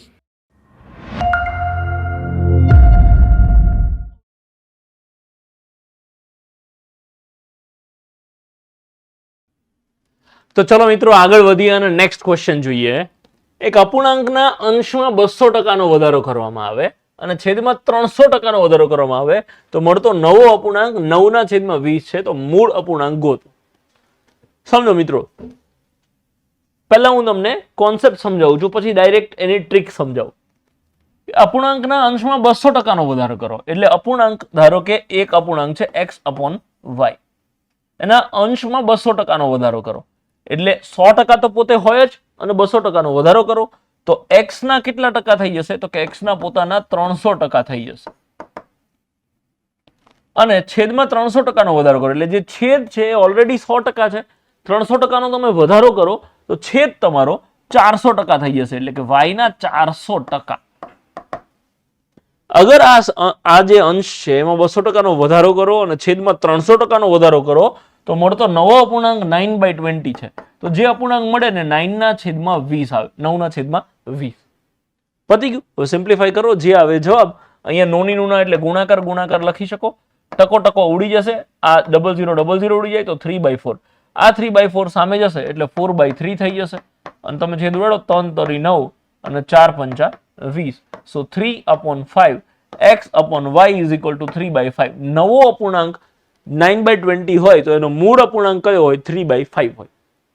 ઓકે છે? ગ્રેટ. તમે જુઓ, અગર જોવું હોય તો કે આ જે 3 છે એના 200% વધારો, કોઈ પણ સંખ્યાના 200% એટલે ડબલ એટલે +6 કરો તો આ કેટલું આવશે? 9. અને જે છેદ છે એના 300%, 300% એટલે 3 ગણો વધારો કરો તો 5 ના 3 ગણા 15 થાય એટલું વધારો તો કેટલા આવશે? 20. સો 9/20 is the right and final answer. I mean 9/20 એ તમારું જે નવો અપૂર્ણાંક આવતો હતો એવું આપણે કહી શકીએ. આ ટેવ પડી ગઈ, રાઈટ એન્ડ ફાઇનલ આન્સર. એટલે બાકી ધ પોઈન્ટ ઇઝ 3/5 જે હતું, જવાબ પરથી મેં તમને સમજાયું.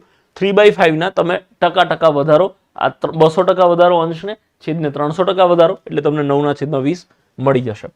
હવે સમજો આ પ્રશ્નને ટ્રીકની મદદથી કેવી રીતે સોલ્વ કરવાનો છે. આ ટિપિકલ ક્વેશ્ચન છે, આવી જ રીતે એઝ ઇટ ઇઝ બેઠો પ્રશ્ન પૂછાય છે અને આવનારી પરીક્ષામાં આ પ્રશ્ન પૂછાવાના પૂરેપૂરા ચાન્સીસ છે.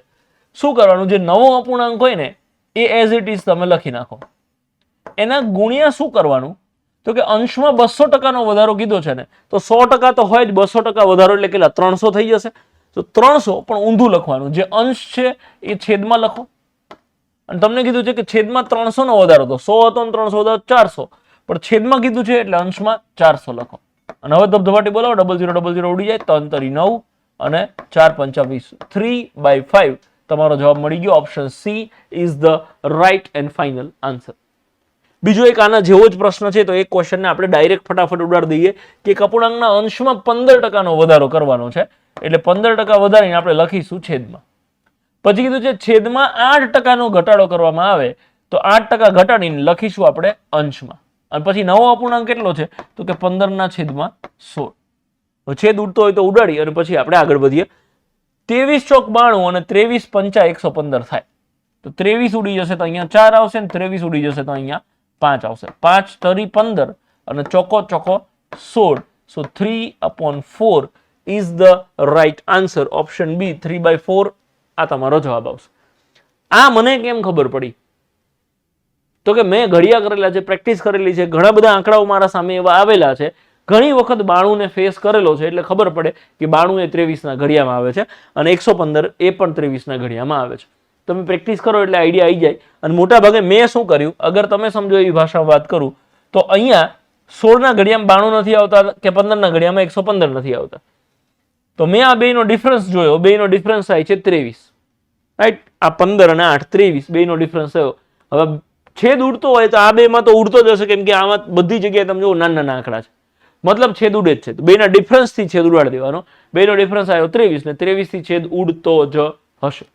ચાલો આગળ વધીએ, નેક્સ્ટ ક્વેશ્ચન જોઈએ કે 101 થી 1000 સુધીની સંખ્યાના કેટલા ટકા સંખ્યામાં એકમના અંકમાં 9 આવે? 101 થી 1000 માં કેટલા ટકા સંખ્યામાં એકમના અંકમાં 9 આવે? હવે તમે જુઓ એકમના અંકમાં એકમના સ્થાનમાં 9 આવે એવી કેટલી સંખ્યા છે? તો જોઈ લઈએ આપણે. 101 થી તમે આ જે કોન્સેપ્ટ સમજો, પહેલા તો એ સમજો કુલ કેટલી સંખ્યા છે, તો કે 1000. 101 થી 1000 એટલે આગળની 100 કાઢી નાખો. 1000 સંખ્યામાંથી 100 કાઢી નાખો તો વધી 900. એટલે 900 છેદમાં આવશે, કેમ કે 900 ના આધારે ટકાવારી ગણવાની છે. કુલ 900 સંખ્યાઓ છે.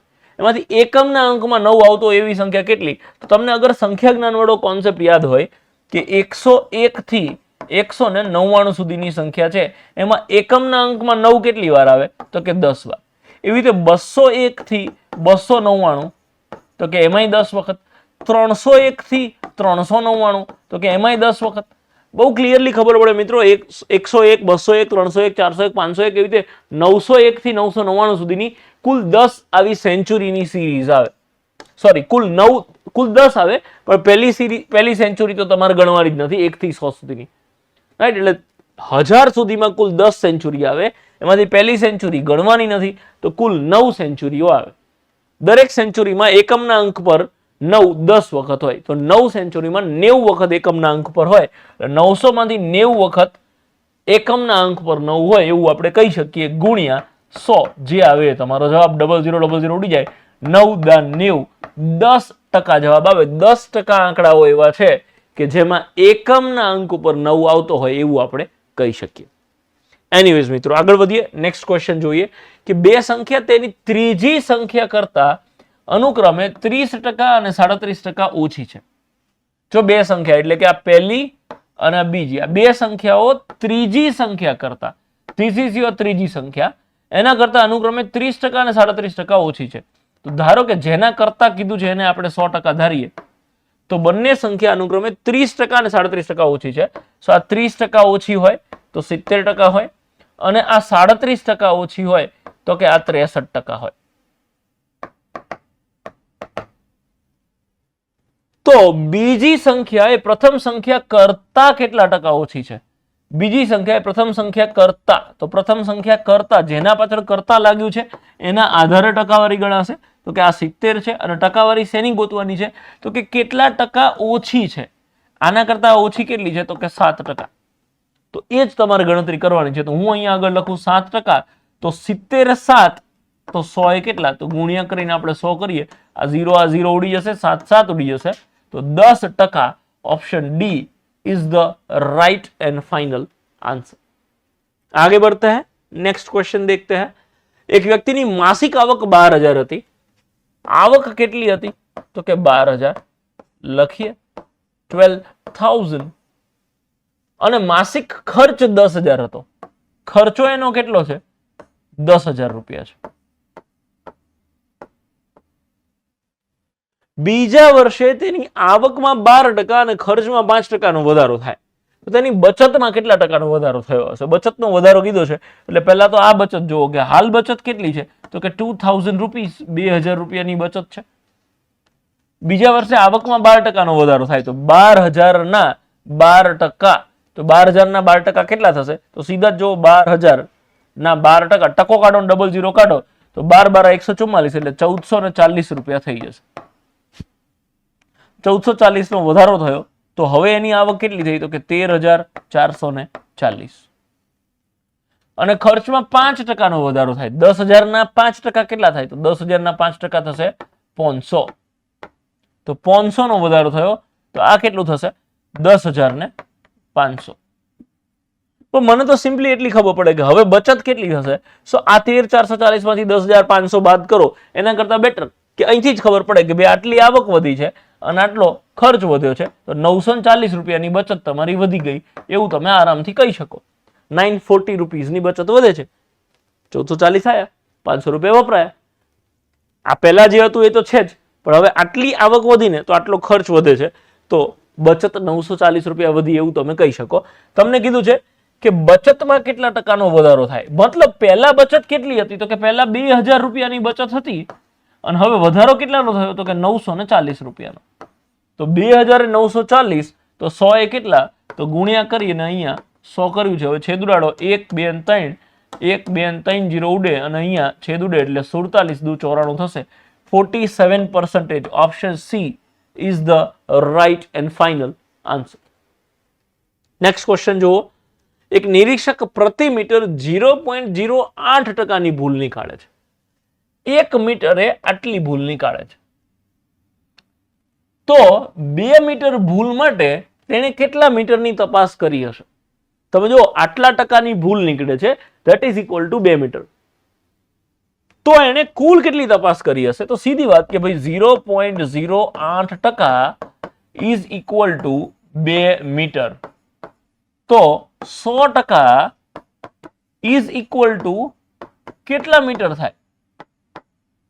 અને તમે આ બંનેનો ગુણાકાર કરો. 100 ગુણ્યા 2 ભાગ્યા 0.08. સો અહીંયા આવશે 0.08. અને 0.08 છે, પોઈન્ટ પછી 2 આંકડા છે. 0.08 ના અહીંયા તમે 8 કરો ને એટલે ઉપર સીધા 2 0 આવી જશે. અને હવે છેદવાડો. 2 ચોકુ 8, 4 છેદુડે તો અહીંયા 25 અને 25 ગુણ્યા 100 એટલે 2500. Option B is the right answer. સામાન્ય રીતે જોવા જાવ તો આ ત્રિરાશિનો પ્રશ્ન હતો એવું તમે અને હું કહી શકીએ. ઓકે છે, જોઈ લો. Next question. કોઈ સંખ્યાના 40% 42 માં ઉમેરવામાં આવે ત્યારે જવાબ એ જ સંખ્યા મળે છે. તો તે સંખ્યા ગોતો. જો મિત્રો, પહેલા હું તમને આને છે ને ઇક્વેશન બનાવીને સમજાવું છું અને પછી એકદમ પ્રેક્ટિકલ વેમાં ફટાક દઈને મોઢે જવાબ તમે કેવી રીતે આપી શકો એ સમજાવું છું. સમજો, તમે કોઈ પણ સંખ્યા પોતે હોય ને હંમેશા 100% હોય. ધારો કે સંખ્યા ધારું છું x. કોઈ એક સંખ્યાના 40%, એટલે x ના 40% 42 માં ઉમેરવામાં આવે. 42 ની અંદર આ x ના 40% ઉમેરવામાં આવે તો જવાબ એ સંખ્યા પોતે આવે. એટલે સંખ્યા પોતે મતલબ શું? તો કે x ના 100% મળે.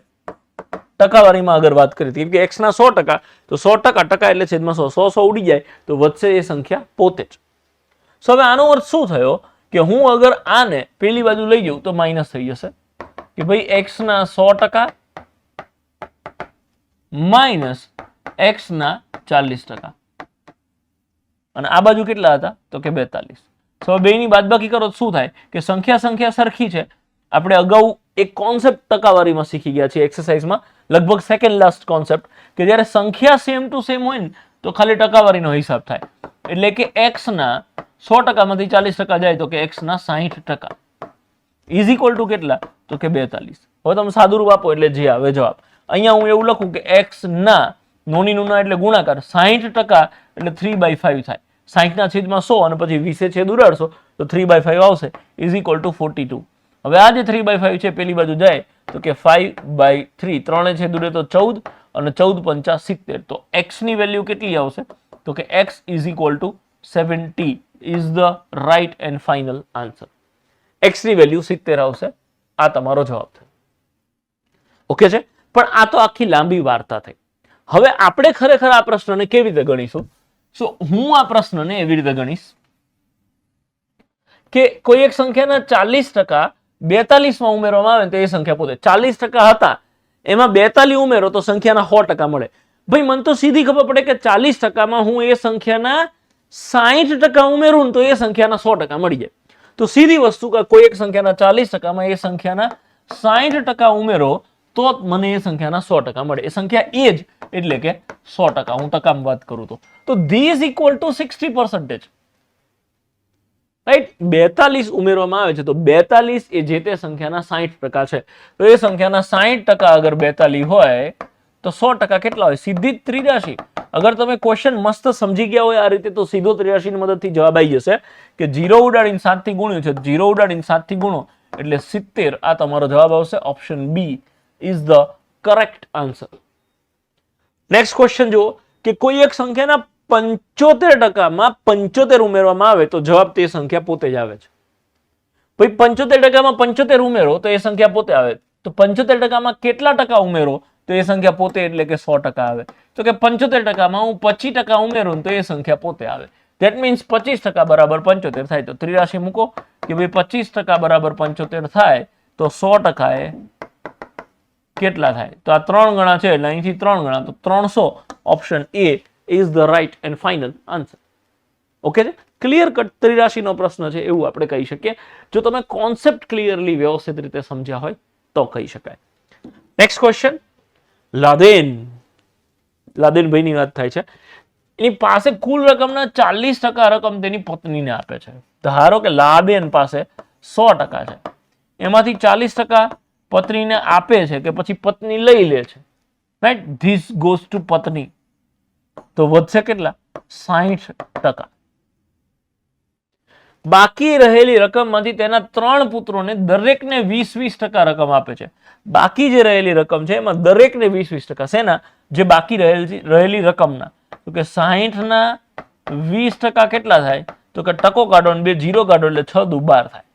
12% 3 પુત્રોને આપે એટલે 12 તરી 36% એ આપી દે છે. સો માઇનસ કરો 36%. તો વધશે કેટલા? તો કે 24%. 24% વધે છે. હવે બાકી રહેલ રકમના અડધા ખર્ચ કરે છે. 24% માંથી અડધા એટલે કે 12% જો એ ખર્ચ કરી નાખે, સો હવે એની પાસે કેટલા વધે છે? તો કે 12%. અહીંયા જગ્યા નથી એટલે અહીંથી આમ સાઈડમાં લઈ ગયો, બાકી આમ ઊભું જ લખી શકો તમે કે અડધા ખર્ચે છે તો અડધા વધે છે. અંતે લાદેન 12,000 રૂપિયાની બચત કરે તો લાદેન પાસે શરૂઆતમાં કુલ કેટલી રકમ હશે? અંતે ટકામાં કેટલા બચાવે છે? 12%. અને રૂપિયામાં કેટલા બચે છે? 12,000. તો કે 12% બરાબર 12,000. તો 100% એ કેટલા? સીધી વાત, જો 12 ના 12 લઈને પાછળ 3 0 એડ કર્યા છે તો 100 ના 100 મૂકીને પાછળ 3 0 એડ કરો એટલે 1 lakh rupees. Option A is the right answer. આમાં કોઈ જ ખોટો ટાઈમ પાસ નથી કરતા, કાંઈ ખેંચવાની જરૂર મને નથી લાગતી. ધ્યાન એટલું રાખવાનું છે ખાલી કે અહીંયા કીધું છે કે તેને બાકી રહેલ રકમ એટલે 40 રૂપિયા આપ્યા પછી 60 વધે છે, એના 20% દરેકને આપે છે. સો 20%, 20% અને 20%, એવી રીતે 60% સીધા ગોતો તોય ચાલશે, અને કાં તો 20% ગોતીને ગુણ્યા 3 કરો તોય ચાલશે. હજી પાછું બાકી રહેલાના. તો આ જે બાકી રહેલાના એ શબ્દને તમારે ધ્યાનમાં રાખવાનું છે. એનીવેઝ, નેક્સ્ટ ક્વેશ્ચન જુઓ. આ પ્રશ્નમાં શું કહે છે કે રમણલાલ પોતાની પાસેની રૂપિયામાંથી 35% મોટા દીકરાને આપ્યો. કોના? મોટા દીકરાને. 100% એની પાસે હતા, એમાંથી 35% મોટા દીકરાને આપે છે, 35% બિગ સનને આપી દે. એકચ્યુઅલી એલ્ડર સન કહેવાય, પણ આપણે આપણી ભાષામાં લખીએ. આપણે અત્યારે ગણિત શીખીએ છીએ, નોટ ઇંગ્લિશ, રાઈટ? સો 35% અગર આપી દીધા તો 65% વધ્યા. બાકી આવું આપણે લખીએ. હવે આગળ રકમમાં શું કીધું છે?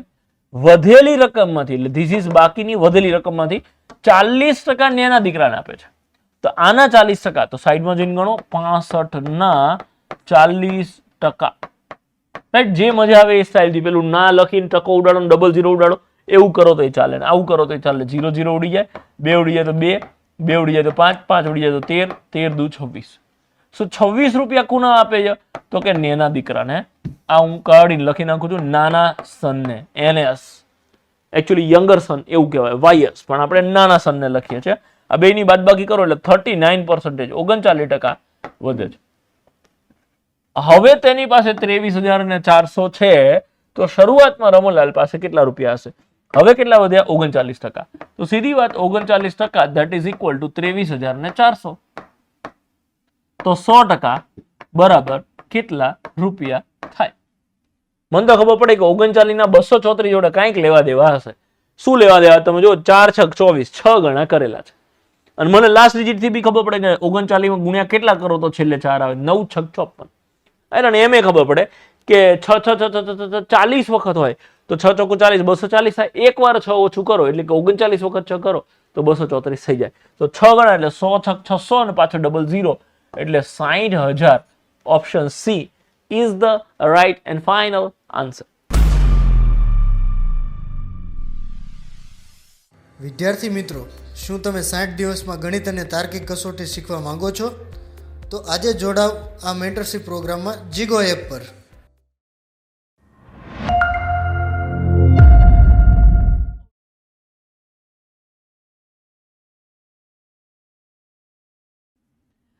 તો ચલો મિત્રો આગળ વધીએ અને નેક્સ્ટ ક્વેશ્ચન જોઈએ કે એ નો પગાર બી ના પગાર કરતા 40% છે, જ્યારે બી નો પગાર સી ના પગારના 25% છે. તો અહીંયા આપણે એ ને બી સાથે રિલેશન છે, બી ને સી સાથે રિલેશન છે. તો આવા કેસમાં પાછળવાળા વાક્યને પહેલા પકડવાનો. સી ના પગારના 25% બી નો પગાર. તમે અહીંયા લખી દો ય, બી અને સી. સી ના પગારના જેની પાછળ નોની નુના એને આધાર લઈએ છીએ એને પહેલા આપણે 100% ધારીએ છીએ. સી ના પગારના 25% બી, તો બી નો પગાર કેટલો થાય તો કે 25%. હવે આ જુઓ, બી ના પગાર કરતા 40% એનો પગાર. બી ના પગાર કરતા નોર્મલી તમે આને 100% ધારો, પણ આ ઓલરેડી ધારેલું છે 25, તો એના 40% આ થશે. તો 25 ના 40% કેટલા થાય તો કે 10. હવે કેવી રીતે તમે ખૂણામાં જઈને ગણજો, 25 ના 40%, બાકી મને મોઢે ખબર પડે 10% અઢી થાય, 40% એટલે 4 ગણા 10 થશે. તો ધીસ ઇઝ 10%.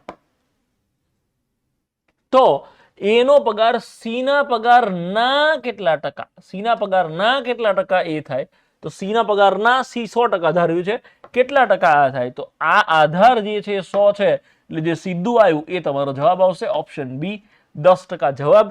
જો આ 10 ના હોત અથવા તો આ 100 ના હોત તો તમારે ત્રિરાશી મૂકવી પડત કે છેદમાં 100, સી ના આટલા, એ ના આટલા, નીચે સી નો પગાર, ઉપર એ નો પગાર, ગુણ્યા 100. આગળ વધીએ, નેક્સ્ટ ક્વેશ્ચન જોઈએ કે જો ભૂરા કરતા 40%, જીગો ભૂરા કરતા 40% વધુ કમાય છે અને ભૂરો બકા કરતા 20% ઓછું કમાય છે. મૂકીએ ત્રિરાશી. જીગો, ભૂરો અને બકો. મેં હમણાં કીધું એવી રીતે કે જીગો ભૂરો ને ભૂરો બકો એવું આપેલું છે, તો અહીંથી ચાલુ કરીશું. બકા કરતા 20% ઓછું કોણ? ભૂરો. તો બકો કેટલું કમાય છે? 100%. એના કરતા બકા કરતા 20% ઓછું ભૂરો, તો ભૂરો કેટલું કમાતો હશે તો કે 80%. રાઈટ, આ લાઈન આપણી ક્લિયર થઈ ગઈ. હવે આ જુઓ, ભૂરા કરતા 40% વધુ કોણ? જીગો. ભૂરો છે ભૂરો, એના કરતા 40% વધુ કોણ? જીગો. ભૂરા કરતા 40% વધુ જીગો કમાય. તો ભૂરો જેટલું કમાય છે એના કરતા 40% વધુ, તો આ જે ભૂરો 80% છે એના 40% આપણે ઇઝીલી ગોતી શકીએ છીએ. તો આપણે ડાયરેક્ટ ગણીશું. એવું ના ગોતી શકતા હોત તો આપણે રેશિયો વાળી સિસ્ટમ લગાવત કે આ બેનો રેશિયો, આ બેનો રેશિયો, પછી ત્રણેયનો રેશિયો. રાઈટ, બટ અહીંયા એ વસ્તુ સિમ્પલ છે, તો ડાયરેક્ટ ગોતીશું. આ 80 કરતા 40%, 80 ના 40%, તો 40% નો 1 0, 80 નો 1 0 ઉડાડો, 8 ચોક 32 વધારો, એટલે આ સીધું 112% થઈ જશે.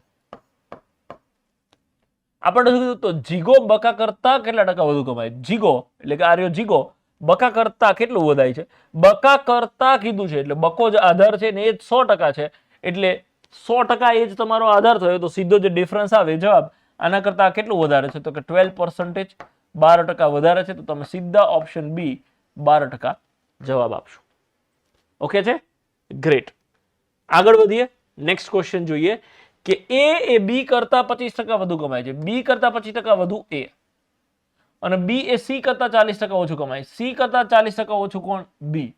જો સી એ ડી કરતા 20% વધુ કમાતો હોય, ડી કરતા 20% વધુ કોણ તો કે સી. તો એ ડી કરતા કેટલા ટકા ઓછા, કેટલા ટકા ઓછા એ કમાય છે.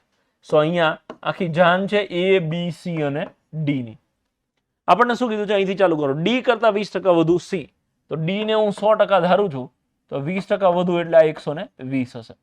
આ લાઈન પૂરી થઈ ગઈ. હવે આગળ વધો. સી કરતા 40% ઓછું બી, તો સી કરતા 40% ઓછું બી, સો આના 40% થશે 48. 48 ઓછું એટલે આ કેટલું હશે? 72 એટલે કે 72. અને બી કરતા 25% વધુ કોણ? એ. હવે બી કરતા 25% વધુ એ, તો બી 72 છે એના 25% એટલે ચોથો ભાગ કેટલો થાય? 18. 18 વધુ, તો આ કેટલું હશે? 72 કરતા 18 વધુ એટલે 90. ફરી ચેક કરવું હોય તો કરી લો, આવું જ સેટ થશે. હું તમને સમજાય એટલે ફરીથી એકવાર રિપીટ કરીને બતાવું છું કે ભાઈ ડી કરતા 20% વધુ એ, તો ડી કરતા 20%, આ 100 છે તો 20% વધુ 120. પછી શું કીધું છે? સી કરતા 40% ઓછો બી, તો સી છે 120, એના 40% ગોતવાના. કેટલા તો કે 48. 48 ઓછું છે બી, તો આમાંથી 48 માઇનસ કરો એટલે 72. પછી કીધું બી કરતા 25% વધુ એ, તો બી 72 છે એના 25% કેટલા થાય? 18, તો કે 18 વધારે છે કોણ? એ, તો 18 ઉમેરો એટલે 90 આવશે. આ બધા મળી ગયા. હવે રકમમાં શું કીધું? તો એ ડી કરતા કેટલા ટકા ઓછા હોય? એ ડી કરતા કેટલા ટકા ઓછા હોય? ડી કરતા કીધું છે, ડી ને તમે 100% ધારેલો છે, તો સીધું તમને આ 90% મળ્યું, એ 10% ઓછું મળી ગયું. કેટલા ટકા ઓછા હોય એ જ તમને પૂછ્યું છે, તો 10% ઓછા હોય. એ કેટલા ટકા હોત તો કે 90%, પણ ઓછું કેટલું છે તો કે આના કરતા 10 ઓછું છે, અને 100 જ તમે આધાર તરીકે લો છો એટલે સીધો જે આવશે એ તમારો જવાબ થઈ જશે. તો 10% is the right answer. Next question મિત્રો કે એક વસ્તુની કિંમતમાં 20% ઘટાડો થવાથી ગ્રાહક 360 રૂપિયામાં 2 કિલો વધારે મેળવી શકે તો વસ્તુની પ્રતિ કિલોગ્રામ મૂળ કિંમત કેટલી થશે? હવે મિત્રો આને તમે ઓરિજિનલી દાખલો ગણવા જાઓ ને તો દિમાગને તકલીફ પડે એવી રીતે જવાબ આવશે, પણ તમે પ્રેક્ટિકલી દાખલો ગણો તો ફટાક દઈને આન્સર આવી જશે. હું શું કહેવા માંગુ છું, પહેલા તમને મજૂરી કરાવડાવું, રાઈટ, પછી તમને હું શોર્ટકટ સમજાવું, તમને મારી અને મારી શોર્ટકટની વેલ્યુ થાય કે ભાઈ આવી રીતે દાખલો ગણાય. પહેલા મજૂરી, જેવી રીતે તમારે કાંઈ નથી શીખવાનું, ખાલી સમજવું હોય તો સમજવાનો પ્રયત્ન કરી શકો છો કે વસ્તુની કિંમત, ધારો કે કિંમત x રૂપિયા છે, તમને કીધું છે કે 360 રૂપિયા લઈને તમે જાઓ છો, તો 360 રૂપિયા x રૂપિયા કિંમત છે અને 360 રૂપિયા લઈને તમે અગર કોઈ વસ્તુ લેવા જાઓ, સમજો 10 રૂપિયાની વસ્તુ હોય તો કેટલી વસ્તુ હોય તો કે 36. કેવી રીતે ખબર પડે? કુલ રૂપિયા ભાગ્યા ભાવ. તો કુલ રૂપિયા કેટલા છે? 360 ભાગ્યા ભાવ કેટલો છે તો કે x. પહેલા દિવસે જાવ તો તમને આટલા રૂપિયા મળે છે. હવે સમજો 20% ભાવમાં ઘટાડો થાય છે, બીજા દિવસે 20% ઘટી ગઈ, સમજો નવી કિંમત અથવા તો ઘટેલી કિંમત કેટલી છે? 20% ઘટાડો, એટલે કે જે ઓરિજિનલ છે એના 80%, એના 80% એટલે 4/5 થઈ જાય. સો આ 4x upon 5. તો હવે કેટલા રૂપિયા, કેટલા કિલો વસ્તુ આવશે તો કે 360 રૂપિયામાં જે કુલ રૂપિયા છે એના ભાગ્યા ભાવ 4x/5. તો 4x/5, નીચે જે 5 છે એ અહીંયા ઉપર જશે તો ગુણાકારમાં 3600 ગુણ્યા 5 એટલે અહીંયા છેદ ઉડાડો 4 9 90, 9 5 45, 450 ભાગ્યા x, આવો જવાબ આવે. અને હવે શું કીધું છે કે જો ભાવ ઘટે ને તો 2 કિલો વધારે મેળવી શકાય, વસ્તુ 2 કિલો વધારે મેળવી શકાય. મતલબ આ ઘટેલો ભાવ છે તો 2 કિલો વધારે આવે. તો આ મતલબ ઘટેલા ભાવમાં કેટલા કિલો આવી તો કે આટલી, 450 ભાગ્યા x, અને વધેલા ભાવમાં કેટલી તો કે 360 ભાગ્યા x. ઘટેલા ભાવમાં મળે વસ્તુ એના કરતા ઓરિજિનલ ભાવમાં 2 કિલો ઘઉં ઓછા મળે છે કે 2 કિલો વસ્તુ ઓછી મળે. તમે સાદું રૂપ આપો એટલે જે આવે તમારો જવાબ થઈ જશે કે આ બેયના છેદમાં x અને x છે ઉપર સીધી બાદબાકી 90ના છેદમાં x બરાબર 2. આ x અહીંયા જાય બગડો અહીંયા આવે તો x બરાબર સીધી ગણતરી તમારી આવી થઈ જશે કે આ 90ના 90 થશે, આ 2 આ બાજુ આવે તો ભાગાકારમાં ઇઝ ઇક્વલ ટુ x. અહીંયા છેદ ઉડશે તો 45 દુ 90, x ની વેલ્યુ કેટલી આવશે? 45 ઇઝ ધ રાઈટ આન્સર. ફટાફટ ફરીથી સમજો એક વખત કે અગર હું x રૂપિયા ભાવ ગણું છું ને 20 રૂપિયા ઘટાડો થાય છે તો 20 રૂપિયા ઘટાડો એટલે 80% થઈ જશે. 80% એટલે 4/5. કોઈ પણ વસ્તુના ભાવના 4/5 થઈ જાય એટલે 4x/5. હવે તમને કીધું છે કે તમે x રૂપિયાએ તમે જાઓ વસ્તુ લેવા તો 360 રૂપિયામાં આ ભાવ છે તો વસ્તુ કેટલી આવશે તો કે આટલી, અને 360 રૂપિયાના આ ભાવ પ્રમાણે ગણો તો વસ્તુ કેટલી આવશે તો કે આટલી. આ વખતે સીધું મેથ્સ જ ફોલો કરવાનું, ત્યાં પછી આંકડામાં નહીં જવાનું કે યાર આટલું ના આટલું કેવી રીતે થતું હશે, જેવી રીતે થાય એટલું. એટલી લોજિકલી ખબર પડે કે ઓછા ભાવમાં વધારે વસ્તુ આવશે તો આ ઓછા ભાવ પ્રમાણેની વસ્તુ છે તો એ વસ્તુમાંથી આ વસ્તુ માઇનસ કરો એટલે 2 કિલોનો ડિફરન્સ આવે છે. એટલે x એ શું છે તમે પહેલા જ કિંમત ધારેલી હતી, x એ તમારો ભાવ હતો, સીધો તમારો ભાવ મળી ગયો, x ની વેલ્યુ ઇઝ 45. હવે સમજો આ દાખલો આવી રીતે ના ગણાય તો ખરેખર આ પ્રશ્ન કેવી રીતે ગણાય? આ ટિપિકલ પ્રશ્ન છે મિત્રો, કોઈ સારી પરીક્ષા હોય એમાં કોઈ અઘરા પ્રશ્નો પૂછવા હોય તો એમાં આ પ્રશ્નની ગણતરી થાય છે. ખરેખર આને તમે આપણી રીતે ગણશો ને તો ચકલી જેવો પ્રશ્ન થઈ જશે. જો કેવી રીતે કે પહેલા તો એક વસ્તુની કિંમતમાં 20%નો ઘટાડો થાય ને તો જે ડિફરન્સ આવે છે એ 2 કિલોનો આવે છે. સાચી વાત? તો કે હા. ધેટ મીન્સ આ જે 2 કિલો છે પૂર્ણાંકમાં આવે છે એટલે તમારો નવો ભાવ ને જૂનો ભાવ બે પૂર્ણાંકમાં હશે. તો 20%નો ઘટાડો થાય તો કે 40 ના 20% નીકળે તો કે હા કેટલા? 8 પૂર્ણાંકમાં છે, આ જવાબ હોઈ શકે. 45 ના 20% કેટલા થાય? 9, તો કે આ જવાબ હોઈ શકે. 48 ના 20% તો કે પોઈન્ટમાં જ આવે એટલે આ જવાબ ના હોઈ શકે. કોઈ પણ સંખ્યાના 20% એટલે 5મો ભાગ, એટલે સીધી વાત કે 5 થી ભાગી શકે ને એવો જવાબ હોવો જોઈએ. ધેટ મીન્સ આ બે હોઈ શકે, આ બે તો કોઈ દિવસ જવાબ ના હોય. રાઈટ? હવે આ બે માંથી કોઈ પણ એક રકમ ધારી અને ગણતરી ચાલુ કરવાની, એનાથી આવતો હોય તો એ જવાબ, નકર જે વધે તમારો જવાબ. સમજો 360 રૂપિયા, 40 રૂપિયાના ભાવથી તમે 360 રૂપિયા લઈને જાઓ તો 360 ભાગ્યા 40 એટલે 9 કિલો વસ્તુ આવે જે બી હોય, ધારો કે ઘઉં ધાર લઈએ.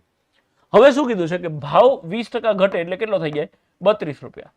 હવે 32 રૂપિયા લઈને તમે જાઓ, 360 રૂપિયા તમારી પાસે છે, તો કેટલા કિલો આવે? 360 ભાગ્યા 32 થાય જ નહીં, પોઈન્ટમાં જ જવાબ આવે. એટલે આ જવાબ ના હોય, સીધો આ જવાબ ટીક કરી દેવાનો. સૌથી વધારે સ્પીડમાં આ રીતે જવાબ આવશે. મને ખબર પડે કે આ 45 રૂપિયા 360 ને 45 થી ભગાય, તો કે હા 360 ભાગ્યા 45. મને કેવી રીતે ખબર પડે? તો કે 45 ના ડબલ 90 અને 90 ચોખ્ખું 360 ગુણ્યા 2 ગુણ્યા 4 એટલે 8 છેદ ઉડે છે. 45 8 360. હવે તમે જો 20% નો ઘટાડો થાય. 45 ના 20% એટલે કે પાંચમો ભાગ કેટલો થાય? 9. 9 ઘટાડ દો સંખ્યા કેટલી આવે? 36. 360 ને 36 થી ભગાય, તો કે હા 360 ભાગ્યા તમે 36 કરો એટલે કેટલા કિલો આવશે? તો કે 10 કિલો. જો 2 કિલોનો વધારો આવ્યો, તો કે હા પતી ગઈ વાર્તા. જવાબ પરથી જવાનું અને ક્યાંય પોઈન્ટમાં ગણતરી આવે એટલે જવાબ ત્યાંથી મૂકી દેવાનો. જેમ કે અહીંયા 360 ભાગ્યા 40 થતું હતું, પણ 360 ભાગ્યા 32 ના થાય, પોઈન્ટમાં આવે, મૂકી દીધું. એવી જ રીતે અહીંયા શરૂઆત જ પોઈન્ટમાં આવે છે એટલે મૂકી દો. So this is the right answer, option B. આ સૌથી બેસ્ટ અને પ્રેક્ટિકલ રીત હતી. ચાલો આગળ વધીએ મિત્રો. Next question. શાળામાં 4% વિદ્યાર્થીઓ વાર્ષિક પરીક્ષામાં હાજર ન હતા, એટલે કે ગેરહાજર હતા. તો પરીક્ષામાં હાજર રહેલા 10% વિદ્યાર્થીઓ પરીક્ષામાં નપાસ થાય છે. બાકીના વિદ્યાર્થીઓમાંથી 50% વિદ્યાર્થીઓએ 70% કરતા વધુ ગુણ મેળવ્યા અને 432 વિદ્યાર્થીઓએ 70% કરતા ઓછા ગુણ મેળવી શકે, પાસ થાય છે. તો શાળામાં કુલ વિદ્યાર્થીઓની સંખ્યા ગોતો. આ ગામની વસ્તીવાળી રીત જે હતી કે આટલા મત આપે છે ને આટલા રદ થાય છે, આટલા મતથી જીતે છે, સેમ ટુ સેમ એવો જ પ્રશ્ન. ધારો કે તમને કીધું છે કે શાળામાં કુલ વિદ્યાર્થીઓની સંખ્યા કેટલી? તો કે કુલ વિદ્યાર્થીઓની સંખ્યા x છે. આપણે એકચ્યુઅલમાં મિત્રો શું પકડવાનું? સંખ્યા શેની આપેલી છે? તો સંખ્યા આપી છે 432 વિદ્યાર્થીઓ જે છે એ 432 વિદ્યાર્થીઓની સંખ્યા આપી છે. 432 વિદ્યાર્થીઓ શું છે? 70% કરતા ઓછા ગુણ મેળવે છે. તો આપણે જેટલા કુલ વિદ્યાર્થીઓ છે એમાંથી 70% કરતા ઓછા ગુણ મેળવતા વિદ્યાર્થીઓને પકડવાના અને ધેટ ઇઝ ઇક્વલ ટુ 432. આ તમારો જવાબ થશે. કે કુલ કેટલા વિદ્યાર્થીઓ છે? તો કે x. એમાંથી 4% વિદ્યાર્થીઓ હાજર નથી, ગેરહાજર છે. તો ખરેખર હાજર કેટલા છે? તો કે 96%. જેટલા કુલ વિદ્યાર્થીઓ છે એમાંથી 96%, ટકા એટલે છેદમાં 100, 96% લોકો હાજર છે. તો કે આ વાત પૂરી થઈ. એમાંથી 10% તો નપાસ થાય છે. તો આપણે તો પાસ થાય એવા જોવાના છે. તો 10% નપાસ થાય છે, તો પાસ કેટલા થાય છે? તો કે 90% લોકો પાસ થાય છે. જેટલા બી પાસ થાય છે એમાંથી, એટલે કે જે બાકી વધ્યા એના 50% વિદ્યાર્થીઓને 70% થી વધુ ગુણ આવે છે. તો ઓબ્વિયસલી બાકીના જે 50% હશે એને 70% કરતા ઓછા ગુણ આવતા હશે. તો બાકી જે વધ્યા એના 50%, એટલે 50/100 એટલા લોકો છે એને 70% કરતા ઓછા ગુણ આવે છે. That is equal two 432. કે 432 વિદ્યાર્થીઓને 70% થી ઓછા ગુણ મળે છે. એટલે કુલ જેટલા છે એમાંથી આટલા લોકોએ પરીક્ષા આપી, એમાંથી આટલા લોકો પાસ થયા, અને પાસ થયા એમાંથી આટલા લોકો છે જેને 70% થી ઓછા માર્ક આવે છે. રાઈટ? આખી સિરીઝ ગોઠવી દીધી. ધબધબાટી બોલાવો એટલે જવાબ 1 અને 2 0, તો અહીંથી 1 અને આ 2 0 નીકળી જશે. રાઈટ? 5 છેદ ઉડશે તો અહીંયા 20 આવશે. 24 ચોક 96 થાય. 4 છેદ ઉડે તો અહીંયા 24 આવશે. 4 છેદ ઉડે તો અહીંયા 25 આવશે. 4 છેદ ઉડે તો અહીંયા 6 આવશે. 4 છેદ ઉડે તો અહીંયા 5 આવશે. હવે શું વધ્યું? કશું નહીં. જે વધ્યું એ બધું સામે લઈ જાવ તો ઊંધું થઈ જશે. એટલે કે આ 6 વધે છે અને આ 9 વધે છે. સામે જશે તો છેદમાં આવી જશે. 6 ગુણ્યા 9. અને આ બાજુ 25 અને 5 સામે જશે તો અંશમાં આવી જશે. 25 ગુણ્યા 5. હવે ધબધબાટી બોલાવો, જે આવે જવાબ. આનો છેદ 9 એ ઉડતો જોઈએ. 4 ના હાથે 9, 9 ની ચાવી લાગે છે એટલે. સો અહીંયા 9 ચોક 36 અને 9 અઠ્ઠા 72 અને 6 અઠ્ઠા 48. છેદ ઉડાડો તમે એટલે 25 અઠ્ઠા 200 અને 200 ગુણ્યા 5 એટલે 1000. Option C 1000 is the right and final answer. ફરીથી એકવાર સમજો, ખાલી આટલું સમજાય કે જેટલા કુલ વિદ્યાર્થીઓ છે એમાંથી આટલા 96% લોકો પરીક્ષા આપે છે. જેટલા લોકો પરીક્ષા આપે છે એટલે કે 96%, એમાંથી 90% લોકો પાસ થાય છે. જેટલા બી પાસ થાય છે એમાંથી 50% લોકોને 70% થી ઓછા માર્ક આવે છે. એટલે આ જે 70% થી ઓછા માર્ક આવ્યા એવા 432 વિદ્યાર્થીઓ છે. સાદું રૂપ આપો એટલે તમને x ની વેલ્યુ મળી જાય ને એ જ તમે શરૂઆતમાં કુલ વિદ્યાર્થીઓની સંખ્યા ધારેલી હતી. નેક્સ્ટ ક્વેશ્ચન જુઓ મિત્રો, એક વ્યક્તિ તેની આવકના 20% બચત કરે છે. 1 વર્ષ બાદ તેની આવકમાં 25%નો વધારો થાય છે, પરંતુ તેની બચતમાં કોઈ ફેરફાર થતો નથી. તો તેના ખર્ચમાં કેટલા ટકાનો વધારો થયો હશે? જુઓ, ધારો કે એક વ્યક્તિની આવક કેટલી છે? તો કે 100 રૂપિયા આવક છે એવું માની લો. એની 20% બચત કરે છે, તો ખર્ચ કેટલો હશે? રાઈટ, 20% બચત કરે છે તો સીધી વસ્તુ કે 20 રૂપિયા અગર એ બચત કરે છે તો બાકીના 80 રૂપિયા એને ખર્ચો કર્યો હશે. જેટલી એની આવક છે એમાંથી ખર્ચો બાદ કરી નાખો એટલે બચત મળે. બરોબર છે? એક વ્યક્તિ તેની આવકના 20% બચત કરે છે, તો એની જે આવક છે એના 20% બચત કરે છે, 80% ખર્ચો કરે છે. પરંતુ તેની બચતમાં પછી આગળ કીધું છે કે 1 વર્ષ બાદ તેની આવકમાં 25%નો વધારો થાય. તો આવકમાં 25%, સીધા જે 100 રૂપિયા છે એના 25% 25 થશે એટલો વધારો થાય એટલે કે 125. પરંતુ તેની બચતમાં કોઈ ફેરફાર થતો નથી. એટલે બચત કેટલી છે? તો કે 20 ની 20 જ છે. ધેટ મીન્સ શું? 125 રૂપિયા આવે છે એમાંથી 20 રૂપિયા બચત કરે છે, તો એ વાપરી કેટલા નાખે છે? તો કે 105 રૂપિયા વાપરી નાખે છે. તો એના ખર્ચમાં વધારો થયો એવું કહેવાય? તો કે હા. કેટલાનો વધારો થયો? 25 નો. અને વધારો જે છે ને એનો જ ટકો તમારે ગોતવાનો છે. તો પહેલા ખર્ચો કેટલો હતો? 80 રૂપિયા. અને હવે ખર્ચો કેટલો થાય છે? તો કે 25 રૂપિયાનો ખર્ચમાં વધારો થાય છે. સો આની ટકાવારી ગોતવી છે. એટલે 80 એ 25 તો 100 એ કેટલા? તો અહીંયા ગુણ્યા તમે 100 કરો અને હવે છેદ ઉડાડો કે 20 ઉડી જાય તો 5 અને 20 ઉડી જાય તો 4. ગુણાકાર કરો 25 5 125 ભાગ્યા 4. આ તમારો જવાબ થશે 125 ભાગ્યા 4 એટલે 31.25 આવે. મને મોઢે કેવી રીતે ખબર પડી? તો કે મને તો એટલી ખબર પડે કે 125 ના મેં ભાગ પાડી નાખ્યા. 120 અને 5, 120 ને 5 થી ભાગો તો 30 આવે અને હજી બીજું કંઈક એડ કરવાનું છે, પણ 30 થી મોટો એક જ જવાબ છે. છતાંય મેં મોઢે કેવી રીતે ગણ્યું કે 120 ને 4 થી ભાગો તો 30 અને 5 ને 4 થી ભાગો તો હવા. 30 આ અને હવા પેલા એટલે 31.25. 31.25 is the right and final answer. Okay છે? સરસ પ્રશ્ન હતો. જરૂર લાગે તો વિડીયો રિવાઇન્ડ કરીને ફરીથી સમજી શકાય. નેક્સ્ટ ક્વેશ્ચન, એક વ્યક્તિ તેની 30% સંપત્તિ દાનમાં આપી દે છે. વાહ, લઈ જાઓ રતન તાતા સાહેબની જેમ. તથા બાકીની સંપત્તિના 30% અને 25% અનુક્રમે તેમની પત્ની અને પુત્રને આપે છે. બરોબર છે? છેલ્લે બાકીની સંપત્તિ તેમની 3 પુત્રીઓ વચ્ચે સમાન રૂપે વહેંચે છે. જો તેમની એક પુત્રીના ભાગમાં 42 લાખ રૂપિયા આવે તો આ વ્યક્તિની કુલ સંપત્તિ લાખમાં ગોતો. મિત્રો, આ પ્રશ્ન બે રીતે ગણી શકાય. હું તમને બંને રીતે ગણાવું. પહેલા સમજો, એક વ્યક્તિ પાસે કેટલા રૂપિયા છે? તો કે 100% રૂપિયા છે. એના 30% સંપત્તિ દાનમાં આપે છે. એટલે 30% આપણે દાનમાં આપી દઈએ તો વધ્યા કેટલા? તો કે 70%. હવે શું કરે છે? બાકીની સંપત્તિના એટલે કે જે 70% છે ને એના 30% અને 25% અનુક્રમે તેમની પત્ની અને પુત્રને આપે છે.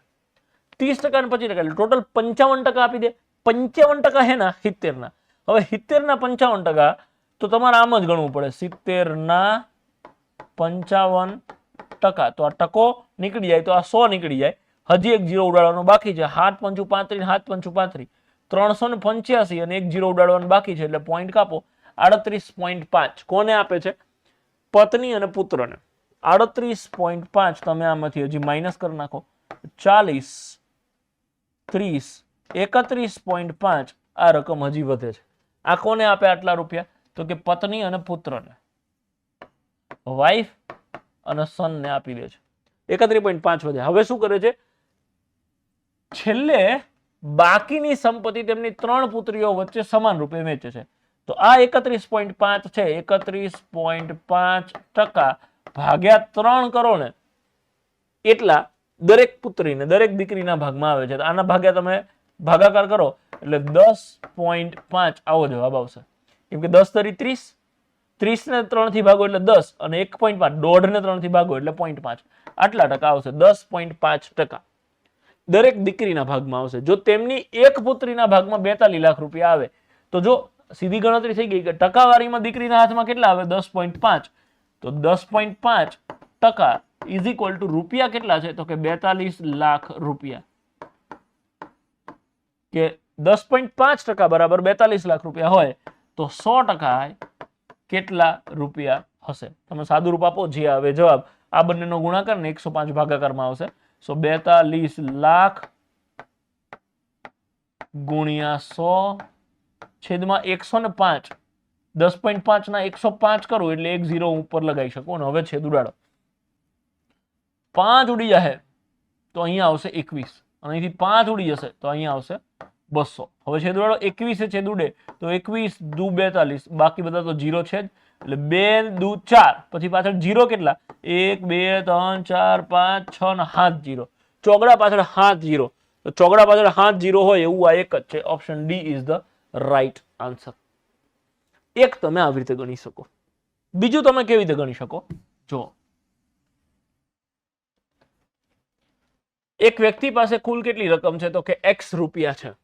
30% સંપત્તિ દાનમાં આપે છે તો વધ્યા કેટલા?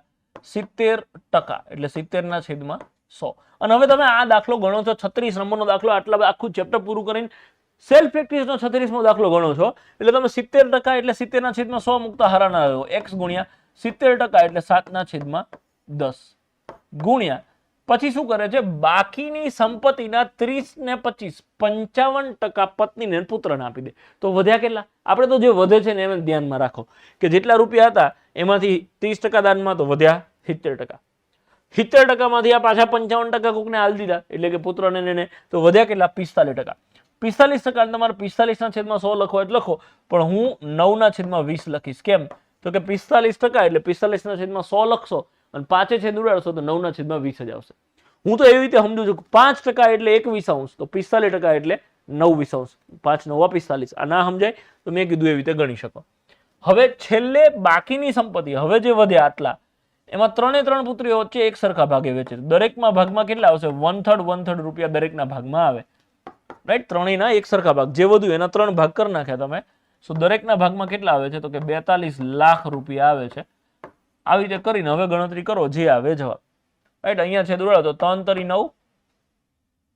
હવે કઈ છેદ ઉડતા નથી. આ બાજુ વધ્યું શું? 7 તરી 21 ના છેદમાં 200. આ સામે જશે તો ઊંધું થઈ જશે. 200 ના છેદમાં 21. હમણાં જે હતું એ જ આવ્યું. 21 દુ 42, 2 દુ 4 અને પાછળ 1 2 3 4 5 6 અને 7 0 એટલે જવાબ આવશે 400 લાખ. દેટ ઇઝ 4 કરોડ રૂપિયા. વાહ ભાઈ વાહ, પૈસાવાળી પાર્ટી હતી. ચલો નેક્સ્ટ ક્વેશ્ચન જોઈએ કે 3 ઉમેદવારની ચૂંટણીમાં ત્રીજા સ્થાને રહેલ ઉમેદવારને કુલ મતના 20% મત મળે છે. ધારો કે 3 ઉમેદવાર છે, નંબર 1, નંબર 2 અને નંબર 3. ત્રીજા સ્થાને જે ઉમેદવાર રહે છે ને એને કુલ મતના 20% મળે છે. આ પાર્ટીને 20% મત મળે છે. તથા વિજેતા ઉમેદવાર અને બીજા સ્થાને રહેલ ઉમેદવારના મત વચ્ચેનો તફાવત કુલ મતના 20% જેટલો છે. આ બે વચ્ચે ડિફરન્સ કેટલો છે? તો કે 20% નો. મતલબ શું? કે 20% જે 80% વધ્યા છે એમાંથી 20% આને વધારે મળ્યા છે અને 20% તો આને મળી ગયા છે. વધ્યા 80%. હવે આ બેનો મતનો તફાવત 20% છે. ધેટ મીન્સ જે વિનર હોય એ પહેલો નંબર જેનો આવ્યો જેને 20% વધારે મળ્યા છે તો વધ્યા 60%. એટલે 30% આને અને 30% આને આપી દો તો સીધી વસ્તુ શું થઈ ગઈ? 30 ને 20 50. સો આને મળ્યા છે 50%, આને મળ્યા છે 30%, આને મળ્યા છે 20%. તમે જુઓ એને જે કીધું છે એ બધું થઈ ગયું કે ત્રીજા નંબરને 20% મળે છે અને વિજેતા ઉમેદવારને બીજા સ્થાન રહેલ બેનો તફાવત 20% છે. એટલે આનો નાનો તફાવત 20% આવી ગયો. તમે જુઓ મેં બેનો તફાવત 20% કેવી રીતે ડિવાઈડ કર્યો કે આ બે વચ્ચે 20 નો તફાવત છે તો એનો અર્થ શું થયો કે જે જીત્યો છે એની પાસે 20% વધારે મળ્યા હશે, બાકી તો બેન હરખા જ હશે. તો મેં પહેલા 20% આને આપી દીધા અને વધ્યા 60 તો 60 બેના હરખા ભાગે ડિવાઈડ કરી દીધા 30 તો 30 આના 20 આના જે વધારે હતા એ પાછા આપી દો એટલે 50%. રાઈટ? મસ્ત ડિવિઝન થઈ ગયું. જો બીજા સ્થાને રહેલ ઉમેદવાર તથા ત્રીજા સ્થાને રહેલ ઉમેદવાર વચ્ચે મતનો તફાવત 38000 હોય, આ 30% અને 20% વચ્ચેનો તફાવત 37000 છે તો બેની વચ્ચે ટકામાં તફાવત કેટલો છે? તો કે 10%. જો 10% બરાબર 37000 હોય તો વિજેતા ઉમેદવારના મતની સંખ્યા ગોતો. વિજેતા ઉમેદવારને 50% મળે છે તો સીધી 83 મૂકો. હું તો કહું છું 83 મૂકવાની જરૂર નથી, ગુણ્યા 5 કરી નાખો એટલે 1,85,000 સીધો જવાબ આવી જશે. કેમ મેં ગુણ્યા 5 કર્યા? કેમ કે આ બે વચ્ચે મતનો તફાવત 10% છે. ટકામાં 10% અને મતમાં તમને કીધું છે 37,000 તો 10% બરાબર 37000. તો જે વિજેતા ઉમેદવાર છે એને 50% મળે છે કે 50% બરાબર કેટલા? તો આના કરતા 5 ગણું છે એટલે આના કરતા 5 ગણું તમે કરો એટલે 1,85,000. ઓપ્શન બી આ તમારો જવાબ આવી જશે. ચાલો આગળ વધીએ અને નેક્સ્ટ ક્વેશ્ચન જોઈએ. જો ખાંડના ભાવમાં 20% વધારો થયો હોય અને કોઈ વ્યક્તિ તેના ખર્ચમાં માત્ર 8% વધારો કરવા ઈચ્છે છે તો તેનો વપરાશ કેટલા ટકા ઘટાડવો જોઈએ? બહુ સરસ પ્રશ્ન. જુઓ, આવો પ્રશ્ન આગળ આપણે એક્સરસાઇઝમાં જોઈ ગયા, પણ ત્યાં ખર્ચમાં કોઈ ફેરફાર નતો થતો, જ્યારે અહીંયા ખર્ચમાં ફેરફાર થાય છે. તો સમજો કોઈ વસ્તુનો ભાવ 100 રૂપિયા છે, 100 રૂપિયાની એક વસ્તુ છે અને ખર્ચ એક વસ્તુનો ભાવ 100 રૂપિયા છે અને વપરાશ એ પણ આપણે 100 જ લઈએ છીએ.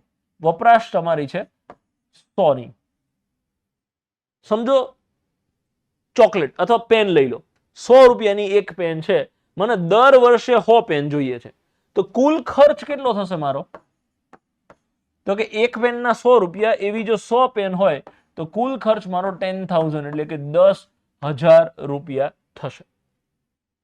હવે રકમમાં શું કીધું છે કે જો ખાંડના ભાવમાં 20% વધારો, પેનની આપણે ક્લિયર કટ ખાંડ આપેલી છે, 100 રૂપિયા કિલો ખાંડ છે, આપણે દર વર્ષે 100 કિલો ખાંડ જો ખાઈ જતા હોય 100 kg, તો 10,000 રૂપીસનો કુલ ખર્ચ આવે દર વર્ષે. હવે શું કીધું છે? ખાંડના ભાવમાં 20% વધારો થયો, બીજા વર્ષે ખાંડ 20% વધી ગઈ, તો 100 ના 20% 20 થશે એટલે 120. આપણે 100 એટલે જ ધારીએ છીએ કે ડાયરેક્ટ જે જવાબ આવે, ટકો આવે, એ સીધો આંકડો હોય એ જ ટકો ગણવાનો રહે. આ 120 થયું. અને કોઈ વ્યક્તિ તેના ખર્ચમાં માત્ર 8% વધારો કરે, ખર્ચમાં 8%, તો 10,800 નો 1% કેટલો? તો કે 100, તો 8% કેટલા? 800. 800 નો વધારો થાય તો 10,800 રૂપિયાનો કુલ ખર્ચ કરે છે એવું કહેવાશે. અને હવે તમને કીધું છે તો તેને વપરાશમાં કેટલા ટકા ઘટાડો કરવો જોઈશે. 120 રૂપિયાનો ભાવ છે, 10,800 ખર્ચવાના છે, 120 ગુણ્યા કેટલા કરો તો 10,800 આવે, તો 12 9 108 અને પછી પાછળ એક 0 લગાવ્યો છે, તો 90 કિલો. વપરાશમાં શું થયું? જે 100 કિલો વપરાતા હતા એ હવે 90 કિલો જ વાપરવા પડશે. ઘટાડો કેટલાનો થયો? 10 કિલોનો. કેટલાય હોય 10, તો 100 જે આવશે સીધી ટકાવારી જ આવશે, એટલે 10%નો ઘટાડો કરવો પડશે. Option A is the right answer. ફટાફટ આખો પ્રશ્ન ફરીથી એકવાર કે 100 રૂપિયા 1 કિલો ખાંડનો ભાવ છે, દર વર્ષે 100 કિલો ખાઈ જઈએ છીએ, 10,000 રૂપિયા થાય છે.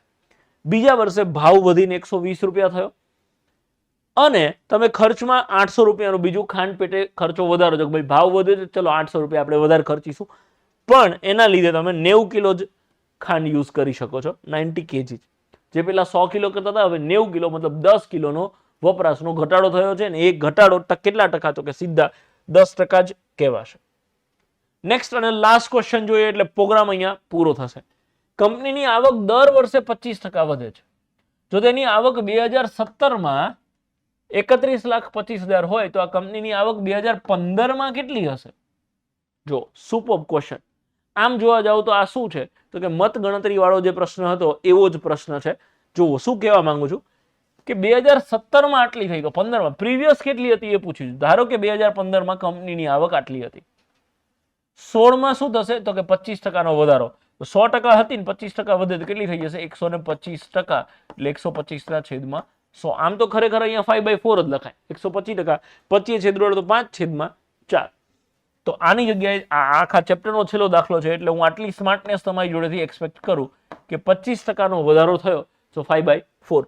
બીજા વર્ષે આ 2015માં છે, ધીસ ઇઝ 2015, ધીસ ઇઝ 2016, અને હજી એક વખત 17માં એટલો જ વધારો થાય, ધીસ ઇઝ 2017માં થયેલો વધારો, અને આના સાથે 2017ની આવક તમને 31,25,000 ઓલરેડી રકમમાં આપી દીધી છે. એક્સ ની વેલ્યુ ગોતવાની છે. આટલું હતું, પછી આટલું વધ્યું, પછી આટલું વધીને આટલું થયું છે. બે વખત વધારો થઈને આટલી રકમ થાય છે. શું થશે? 25 ને છેદમાં ચોકો 16, આ સામે જશે તો ઊંધું થઈ જશે 16/25. અને તમે અહીંયા છેદ ઉડાડો કે 3125 ને 25 થી ભાગવી છે, તો 100માં 4 વખત 25 હોય તો 3100માં 124 વખત 25 હોય, અને પ્લસ આ બીજા એકવાર 25 એટલે 125 વખત 25 થયા. હવે આ 3 0 જવાબમાં મૂકી દો તો મૂકી દીધા. 16 85 ની શૂન વધી પડી 8, 16 દુ 32 ને 8, 40 ની શૂન વધી પડી 4, 16 એકા 16 ને 4 20, એટલે જવાબ આવશે તમારો 20 lakh, 20 lakh rupees. Option C, 20 lakh રૂપિયા એનો પગાર હતો અને 2 વખત 5/4 5/4 એટલે 25% વધ્યો, 25% બે વખત વધી અને હવે પગાર તમારો થઈ ગયો છે 31 લાખ ને 25,000. પગાર નહીં, કંપનીના નફાની વાત થાય છે કે પગાર વોટ એવર જે આપેલું હોય, અહીંયા આપણે તો આંકડાથી મતલબ છે. ઓકે છે, આટલું હતું, 25% વધારો એટલે 125%, 125/100 છેદરો એટલે 5/4.